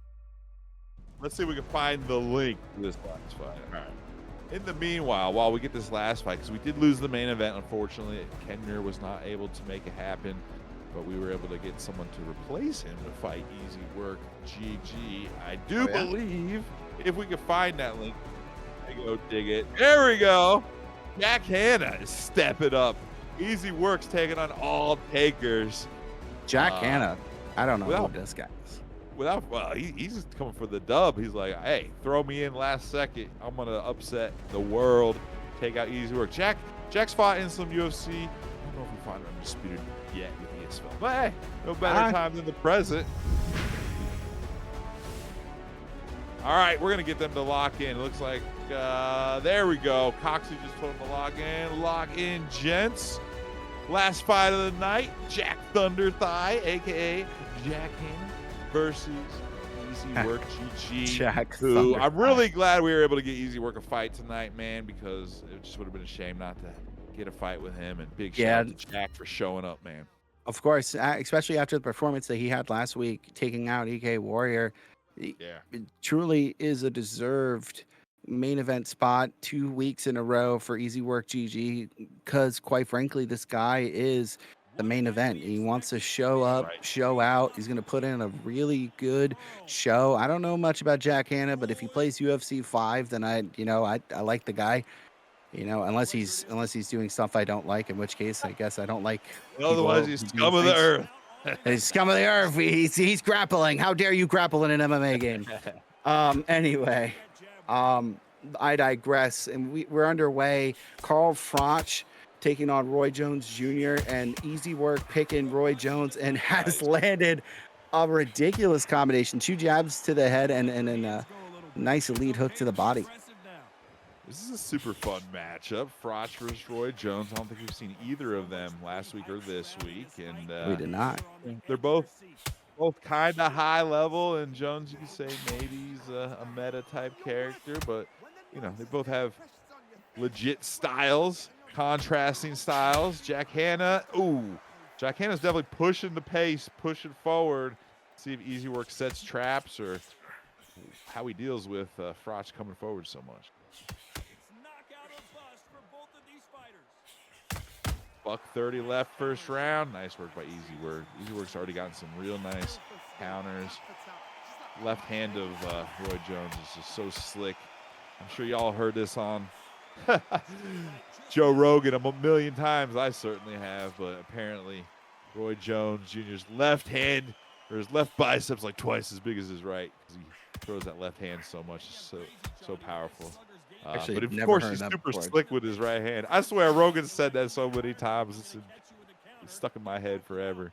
That is Roy pretty Jones, he's got a slick right hand. Of course, he's got that very famous, behind the back and caught him with the right hand. But it's really his left hand is his best tool, maybe. Yeah, I mean, when I trained in MMA, my left arm, and MMA actually just Muay Thai, soon it'll be full MMA when I move. But when I train in Muay Thai, I am constantly throwing my left hand, and it hurts a lot. So I understand, but I really hope I do not have a bigger bicep on my one arm or another. I think you'd have to do that since the age of like 8 years old until like you're 30, and then maybe it would make. It'd be so weird to just have like one big arm and one little arm. It looks like It's not like it'd be like a big arm on the right, but the left is just like humongous, super strong. But apparently his jab's like a hook kind of thing. Yes. It's just, hey man, your body develops, it just adjusts, especially when you're a physical specimen like Roy Jones. Yeah, and I'd be freaking someone disrespect my one backhand with a strong arm. The other arm, There you go. the other arm is slap. But look at this. A lot of jabs have landed successfully for Easy Work GG, as we're joking around, and Carl Franch missing both of the hook attempts that he had, and a body shot lands successfully as he circles out of the corner, which is very wise boxing. And now he's trying to Ooh, push him back in there, and both of them trade yeah. heavy hooks up top. That one shot, it wasn't even a counter, just a power right by Carl Froch knocked off half of Roy Jones's head health. So, hey, Roy Jones is slick. He hits hard. He's tough, but he still needs to make sure he doesn't get caught up by Jack, who's fighting with no fear in his eyes right now. Yeah, and definitely no fear in his eyes. He got his hands down, like, come at me, bro. Like, he looks, Carl Franch has got a pretty interesting stance. I like the way that his model is in this game. And I know we've glossed over some of the problems with Undisputed, and we've talked about some of the best parts about it, the footwork. One thing I love, ooh, that was close. One thing I love about Undisputed, I feel like a lot of the fighters are unique feeling and looking and fight, in a unique way. Carl Froch fighting with him in this game is definitely, different than most other boxers. Ooh, nice Definitely. shot. Oh my God. Roy Jones is different too, though. Let me tell you. Holy cow, that was beautiful. Yeah, that was a return to sender, was not allowing himself to get beat up like that without any kind of combination and return to sender. And he definitely did. That's a good song too by Elvis, Return to Sender. I love that song. I got that on my iTunes as well as some Beach Boys. We were just rocking out to some Beach Boys with Feck earlier. Ah, yeah, you were. know? Nice. Nice. Good work Yeah, here. return Third to round. I mean, Easy Work's winning, I presume, but Jack's making a fight of it and got a couple good shots. Have you noticed anything you'd like to see Jack do different? Right now it seems like Jack is, you see how he's like laterally moving, and he's stepping to the left, stepping to the right, and then he comes forward just to try to maintain center of the ring here. It's been a lot of shots just like that, right? That he's just swinging and missing, throwing at the wind, throwing at Casper like that, and it's because he's setting his feet way too early. And what he'd benefit from is pushing forward, putting your block on your opponent's body, and then like just continue to have your character model walk forward. When your opponent stops, then you can get a read and start timing that. Start saying, okay, like I started moving forward and I got onto their body, and 1, 2, 3 of me being close to them, they stopped after 3 seconds. Now I know when they're going to stop, and you can start stepping maybe a foot or two back or whatever and throwing like a jab or straight. But so far, very nice. Both of them trade hooks up top. But so far, as you just see there, he's just not timing where to plant his foot very well. And both of those two power jabs, though, they do land for him. So if you can continue to get that success going, that would be really good. A third one lands successfully. Jack's gone southpaw here. Switching it up a little bit. I don't know if it's the best idea, but you got to do something to break it up a little bit. And I love fighting as a southpaw, but sometimes using an orthodox fighter to fight a southpaw, depending on the stats and whatnot, can be disadvantageous. Not a big right hand right there, man. Ooh. Yeah, I mean, if you're able to get like this is great. Oh my God. And it doesn't matter what stance you're in. That was really nice.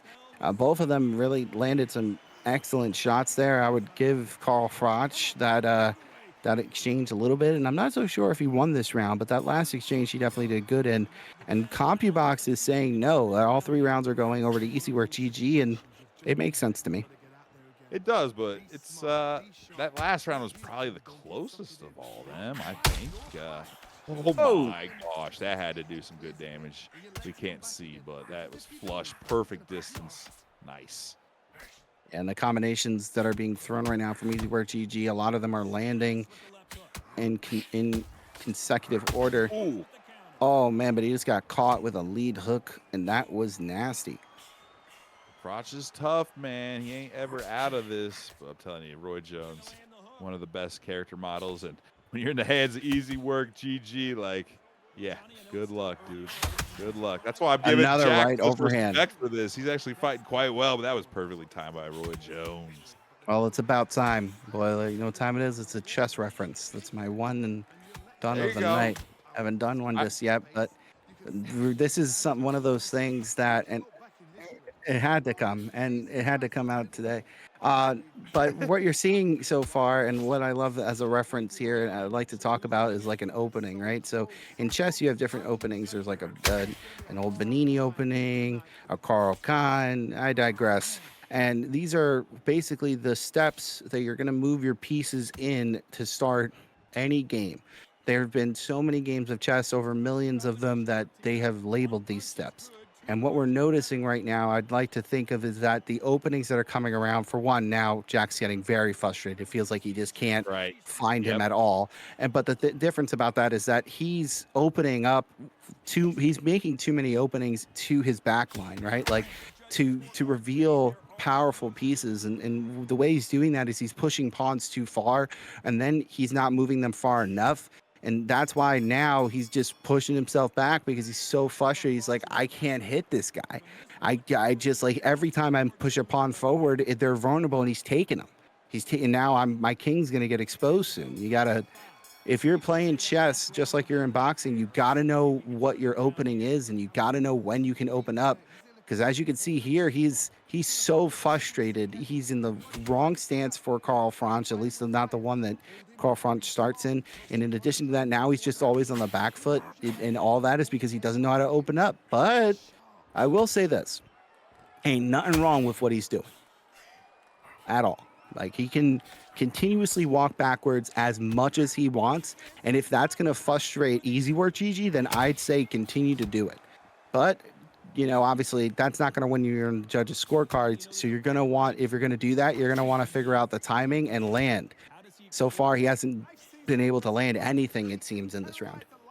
Nope. And last round, Easy Work GG actually had a 7% stamina recovery. So he's like, hey, if you're going to back up and just kind of disengage, I'll get you with a couple shots. Make sure I win on points. Nice shot there, though. Jack's not out of it. But, yeah, anyway, if you're going to try to outpoint Roy Jones, it's probably not going to happen. And Jack is a little frustrated. That was a good shot, though. Needs to get a couple more of those in there. Ooh. I do wonder why he wants to be southpaw so much. Again, I love fighting southpaw, especially against an orthodox. Nice 2 jabs. But, for a fact, I know that Carl Froch's right hand is where he's got his trait. He's got his perk. I think it's bombs away. I forgot. But It sounds I don't know familiar. if that transfers over to your left hand just because you switch stance. If not, should not. I'm not sure, though. Yeah, I guess if you're like a Max Holloway, then it makes sense, right, in UFC terms. Sure, there's some boxers, and in MMA maybe a little more common where you switch stance is legit, but that's, 10-20% of the boxers and stuff, not any of them and all of them. So that's something I'll have to look into a little bit more. But hey, whatever. Jack's doing what he's got to do. He's trying to shake it up and literally switch it up. Got to try something against Easy Work and Roy Jones. I would not be able to do this well. I know that. Well, I'm pretty sure, just like in the UFC game, this game gives you a penalty to your stats when you switch stances. So this may be to his detriment. That's what I Unless you figure. have, I like, assume so. unless you're playing as Terrence Crawford. And there is like a trait or maybe even a stat. It's something we're going to look into, and something where, maybe it's tuned well, maybe it's not. I would Maybe love to Jack get just this really done. wants to. Jack just might want to change the angles up, or he just likes left-handers, or he's just having some fun out there. Who knows? He's doing decent this round, though. Oh, very nice. Over the top right hook lands flush there for Easy Work. And now Easy Work is switching stances. Look at this. I've seen people do that. You're like, all right, you're going to switch stance. I'm going to do it too. And that can kind of get into your opponent's head as well. Yeah, and I wonder why he thought this would be a decent idea. I'm not sure if Roy Jones he does go back, has a switch stance perk. That'd be something that the chat can let us know, which, by the way, final plug of the night. If you're watching right now, share this video with your grandma, your grandpa, your cousins, your sisters, your brothers, your girlfriend, boyfriend, wife, husband, children, whatever. And make sure you like, share, and subscribe, and join us on Discord. Hell yeah. The more successful these Undisputed exhibition cards are, the more events we have in the future, and the more the ESFL can dedicate resources and prize money and stuff. You know what I mean? Yeah, maybe you could be the one that wins it if you're actually good. Put up or shut up, I'd say. Go on Discord and sign up the next time you see that there's an opportunity, if you think you have what it takes to compete. Yes, sir. and you have the equipment to do so. Like let's be real. Some people can compete, but just ain't got the equipment. So that ain't it. And Jack, Jack seems frustrated, or Jack is just bobbleheading for no reason. Yeah, it's one of those where he's a little frustrated. Maybe he's trying to have fun with it, but down deep, he's probably a little just can't hit this guy. Which it's got to be that way with Roy Jones and Easy Work combined. Wow. Like super tough to actually get some damage on him. That right there, though, he gets a flush knockdown, and now he's dancing.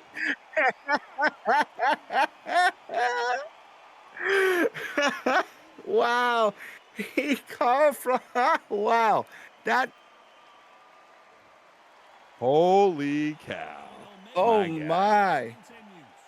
And he's Just one shot. man. Hey, everything I just said about Jack, just throw it in the garbage pail or in the bin, as they say over there in the UK, because Yeah, that they was call nice. it bins. Yeah, throw it in the bin. All Ooh. boilers of ice. Throw it in the bin. Jack knows what he's doing now. That was good stuff for real. Yeah, I love how we call trash cans, but recycling bins are still, they're that's the bin. English is in America is a little We'll strange. never call it football though, because We have a American better football. By the way, the Eagles are winning, so keep up. We'll get you there for the second half. We're almost done here. Beautiful event. Last fight of the night here. Undisputed 4. Easy Work versus Jack. Having a hell of a good time with you here, Ruthless. Oh man, this has been a lot of fun, man. A lot of fun. We're having a good laugh, and I really enjoy now that I'm seeing Jack do this. I really enjoy the amount of head movement that he's doing because he's starting to get Easy Work frustrated as well, and he's stealing this round with that knockdown. And what I'll say is this: if you now win, you won this round. If you win all the way to the 11th round now, you're winning the fight. Actually, you've tied the fight. So if he gets another knockdown, then he has almost completely diminished the first 6 rounds. If you trust CompuBox, as I'll always say, as a little Sure. prefix, or I don't know. I don't actually know how to say that. Disclaimer. We'll call it a disclaimer or something like that. It's a I know disclaimer. you were thinking of another word, which I just can't think of either right now. But pretty much like, hey. Now words. Am I right? All right, 8th round. We've been Nice going 2 body strong. hooks. We've been live 3 straight hours. No breaks for us today. This is our 9th fight of the night. And final fight of the we're night. going to finish strong here. And these guys are finishing strong. What looked like pretty much going to be a cakewalk for Easy Work changed quick with Jack's big shot. Put Nice him on the body uppercut. canvas. Easy Work still, in control. But that was a Oh. nice shot. Beautiful work there. Jack is showing that he was worthy of the late replacement of the main event for real. Yeah, especially after that knockdown in the last round. And the antics, though they look funny, they work. And so far, I would say that Easy Work is winning this round, but he's still frustrated. And those are 3 consecutive rear body hooks that landed. And that is awesome that he found that opening, and now he's really attacking that body. Oh. So close yet so far away. Yeah, Easy Work still a big shot. Easy Work does seem a little discombobulated. Like, he's still got the skills, but I can see the frustration on him a little bit here. Yeah, I mean, Right now Frost right now, Jack he's literally backing out. He's backing out, and he's doing what Easy Work was doing to him for the first 6 rounds. He's has reversed essentially in these last 2 rounds the whole rhythm of the fight. I love it. That's what I like about boxing, man. Trust me, I love MMA, I love UFC, but I feel like boxing just has so much back and forth and just a longer kind of like a storyline almost, just back and forth, and different things could happen. Big shots can change it, or I don't know. It's just the swings are just very pronounced in boxing. We're seeing that right here. You know what? I love power slap. I love the storyline and strategy behind that. Yeah, the crazy Hawaiian. I love how he says "duh" instead of "the," and I think that it's such an amazing thing to watch. Power slap. I can say that boxing is absolutely nothing like power slam, but I hear what you are saying when it comes to these storylines. You know, I just thought I'd throw it in there. Power slap is another sport that if they made a video game for, I would imagine it'd be a phone mobile game. I was And if literally it, gonna say a mobile game, and it's probably pay to win, so it'd probably cost a lot of money to be good at it. you can make your hand bigger if you pay a premium $15. You can get Extra big. diamonds, you know, you got to buy the diamonds for your extra Mm-hmm. power, all that type of crap. Yeah. They're already working on it if it's not already out, I believe. But look at the body damage for easy work. His body health was down to the red zone. Jack Hanna with some precise body work, man. 1 minute, 10 seconds, 9th round, final fight of the night. Very nice body jab there. I think now Easy Work is just trying to figure out the rhythm again, and boy, did he get caught there with a streak. Jack is making me laugh so much. Whoa. Jack's fighting so much smarter now than the first few rounds. I don't know if he just needed to warm up or he changed his philosophy and game plan and opener as you were talking about or what, but he's fighting smarter. Yeah, his opener now is I'm going to move my right analog stick numerous times and make my character look like he's having a seizure, and then I'm going to attack you. And that could be an opener. That could certainly be an opener, and it was, and it ended up getting a knockdown. So who am I, man? Sometimes the most ridiculous openings can lead to back rank checkmates. That's what I like to see. It's that risk and reward, whether it's throwing a punch, moving, or even taunting. Like if you pull it off, great. Ooh, but the last round he didn't get it according to CompuBox. And he needed that. He needed every single round to this point because of that. And again, if you believe in CompuBox. So now he might see that and get a little discouraged. And as you can see, he's finally starting to go forward. Sticking to that southpaw.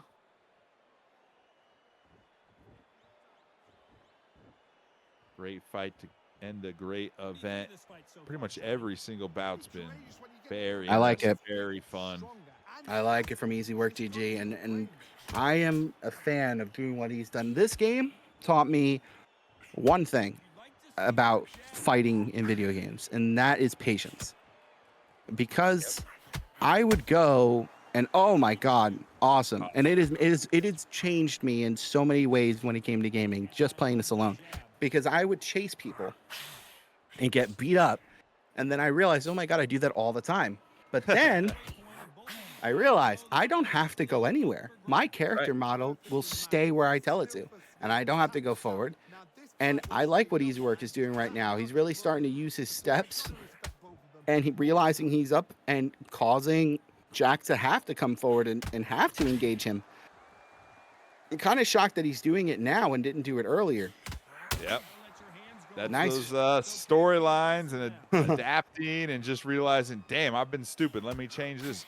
Now the question is, Frotch, is he flat-footed? Maybe, maybe not. It looks like he's kind of stiff-legged there. I don't know if he's that tired. Jones does have the stamina advantage. It looks like it, right? Yeah. We got confirmation from the producer. He definitely is. He's definitely. Oh, and now he doesn't care. He doesn't care at all. He landed a big shot too. Holy shit. Yeah, he gassed himself by being a bobblehead and playing like a fidget spinner with his controller. I mean, this is honestly one of the more entertaining rounds. Truly. That's why I'm stoked that we were able to save this fight. Again, we were almost to say, we're not having this event, or this main event, that is. And Easy Work GG. I was like, we got to get him a fight. Jack Hanna, a.k.a. Jack Thunder Thighs, stepped up. And he's made a fight of it, man. He's losing. He takes a huge shot there, but he's making it entertaining. Oh, man, that's going to be a nice knockdown. He takes a knee. Maybe the smart thing, because literally he was about to get murked right there. Yeah, that was definitely high IQ boxing. I mean, not necessarily the amount of movement he's done with his head, but he knew to take a knee. So I got to say that he's a confusing guy. Yeah, he's a very confusing guy, Jack. You are. Interesting character here. He's about Yeah, to I get think waylaid by Easy Works, though, so that was a good idea to knee. I don't know about wasting the time here. He needs to, you know, get a but knockout himself, or knock down himself, I mean. oh, but he returns to sender. Another lead body hook lands flush. He has his hands down, which is interesting. I thought he didn't have the stamina to do this. I guess we were wrong. So that's interesting. He gets knocked down and is now able to do this, but now he's back to having like no stam. That's Yeah, really I won't kind of go too weird. deep into it, but I feel like the stamina's a little weird in this game where, like, That was even so odd. your bar is low, it doesn't affect you sometimes, so it's Yeah, that something was they need to improve a little bit. for sure. Anyway, as we come to the end of this 11th round and we continue to watch Jack use Carl Franch like a wind turbine or like a wind chime in the wind. We're getting to the point now where we're here at the 12th and final round, man, and 80% stamina from Easy Work GG is insane. It is. And he's thrown a lot of power shots, but he's been super smart, and he hasn't taken much damage to the body. Remember, of course, body shots sap that stam. But there's multiple rounds where Easy Work got 5, 6, 7% recovery, and the worst he's gotten is like 3%. So makes a big difference. Beautiful body shot. That hurt. Ross. Yeah, That took gas out of the tires. And I can Air out imagine of the now. tires. I can imagine now he's going to throw a bunch of power shots, and why not, right? He has the ability to. This is where Easy Work needs to use Jack's aggression against him and try to get that finish off some sort of sick power counter. That's what I'd be looking for if I was Easy right now. Yeah, definitely would continue to go to the body. The body seems to be open. Even if he just blocked it right now, I really feel like, yep, just like that, I would just continue to destroy that body. And I would also like mix in just a top shot and then go back to the body like right away, just like that. See, and that's just, I would also do that. So at this point, Jack he's got like no stam. He's going against an 80 stamina overall Roy Jones Jr. This is the tough fight. Ooh, he's trying to goad him into some big power shots so he can counter him, though. But I feel like Easy Works learned that I'm not going to fall for that anymore. I'm just going to pick you apart.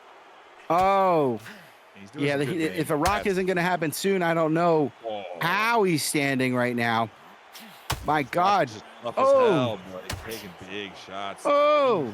He's probably flashing red health by everywhere. Head. How is he still standing? He's still taunted too. I love it. Yeah, Jack's like, you're not going to get a knockout, but he goes for his own shot. Guys, he's trying to lure him in. You know, I would have screamed if that was a flash knockout right there, and that would have been hilarious. Oh my God! And this fight ends in a spectacular fashion. I think it's clear to say who won. Yeah, definitely. But big shout out to Jack for showing up and putting up a pretty good fight. Look, he got that knockdown, and then he won the next round. Like, for real. He was blanked in the first 6 rounds, just 10-9, 10-9, 10-9, 10-9. Got that huge knockdown, won the next round. You know, Easy Work, I think, decided, look, we've had enough fun. I'm going to get this win. But shout out to both of them, dude. Great way to end the night. Super fun event. And I'm really glad we got to see that fight, even though it was almost scrapped. Yeah, and thank you again, Jack, for coming through and having fun with us tonight and saving up our main event in Easy Work. GG, once again, winning the main event in spectacular fashion and kind of just a no-brainer win for him in both fights where he's just spectacularly winning. Like he's pushing the pace, he's out-punching his opponents, he's just a very educated striker in this game. Yep. Easy Work GG, looking at the stats right now, was 56% accuracy with his power punches. Like, that's wild. That's sick. 32 of 57, and he ended with 70% stamina. So he was throwing leather, and he actually had more punches thrown than Jack by a fair amount. But he was smart about it. He paced himself well throughout the rounds and throughout the fight. But again, great fight, great event, another exhibition down. Ruthless will be live next week, but before that, I think we might have to pick fight of the night, or at least your favorite fight. You got any thoughts there? Yeah, I definitely do. And unfortunately, though, it ended early, I would say that ZR and Elite King was one of my favorites. It was so good, and again, unfortunate it ends early, but it was awesome, and I really appreciated that one. Hell yeah. I'm gonna go with EK Warrior for striking because Yeah, another one that back ended and like that. forth. Exactly. It's like the two that we liked the most. We didn't get to see the very end. That last fight was super fun. Treeverse versus Style was a lot of fun. And even going back to freaking Outhouse Man, who's got the best name of the night, versus Word Life. That was fun. Social and Smoky, P. Miller, Quan. So, I mean, it was just all around a lot of fun. Optimus JoJo showing that he's still around. Like, he's not just a WWE entertainment type of guy. He can throw some fisticuffs. So, dude, super fun. Another exhibition. Hey, I don't know what people keep asking me. When are we going to do a season? When are we going to do a season? Well, we had 2 disconnects tonight and a couple of other issues. So, we're not having it yet. They got to at least fix that 10th round judge. You know what I mean? But, as I hope you all agree, and I think you agree, Ruthless, you can still have a lot of fun with this game, and that's what we're trying to do here on ESFL. Yeah, man, and thanks for having me here, and thanks for everybody who stayed to watch. You guys are awesome. Hell yeah. Where can people follow you, find you, and shout out to the Eagles if you want? Yeah, shout out to the Eagles. I mean, honestly, I'm not even I'm not even doing really much, but you can find me on YouTube, Ruthless Omni, or Twitch, same name. If you guys are curious looking at my like vlog of videos, but I haven't put anything new out in a while. This is like my first return to that type of stuff. Hey, like you said, you got a kid now, but you're getting that momentum one step at a time. Family first always, but it's so cool that you're able to join us 2 weeks in a row. Really appreciate your time, man. It's been a lot of fun.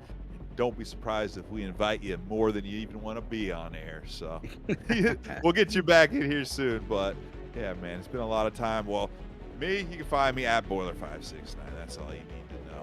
Ruthless, super fun. Go enjoy some football. All right, buddy? Yeah, you too, man. Sorry about your Broncos, and thanks to everybody for watching. Have a good night. Next year. There's always next year. Have a good night, guys.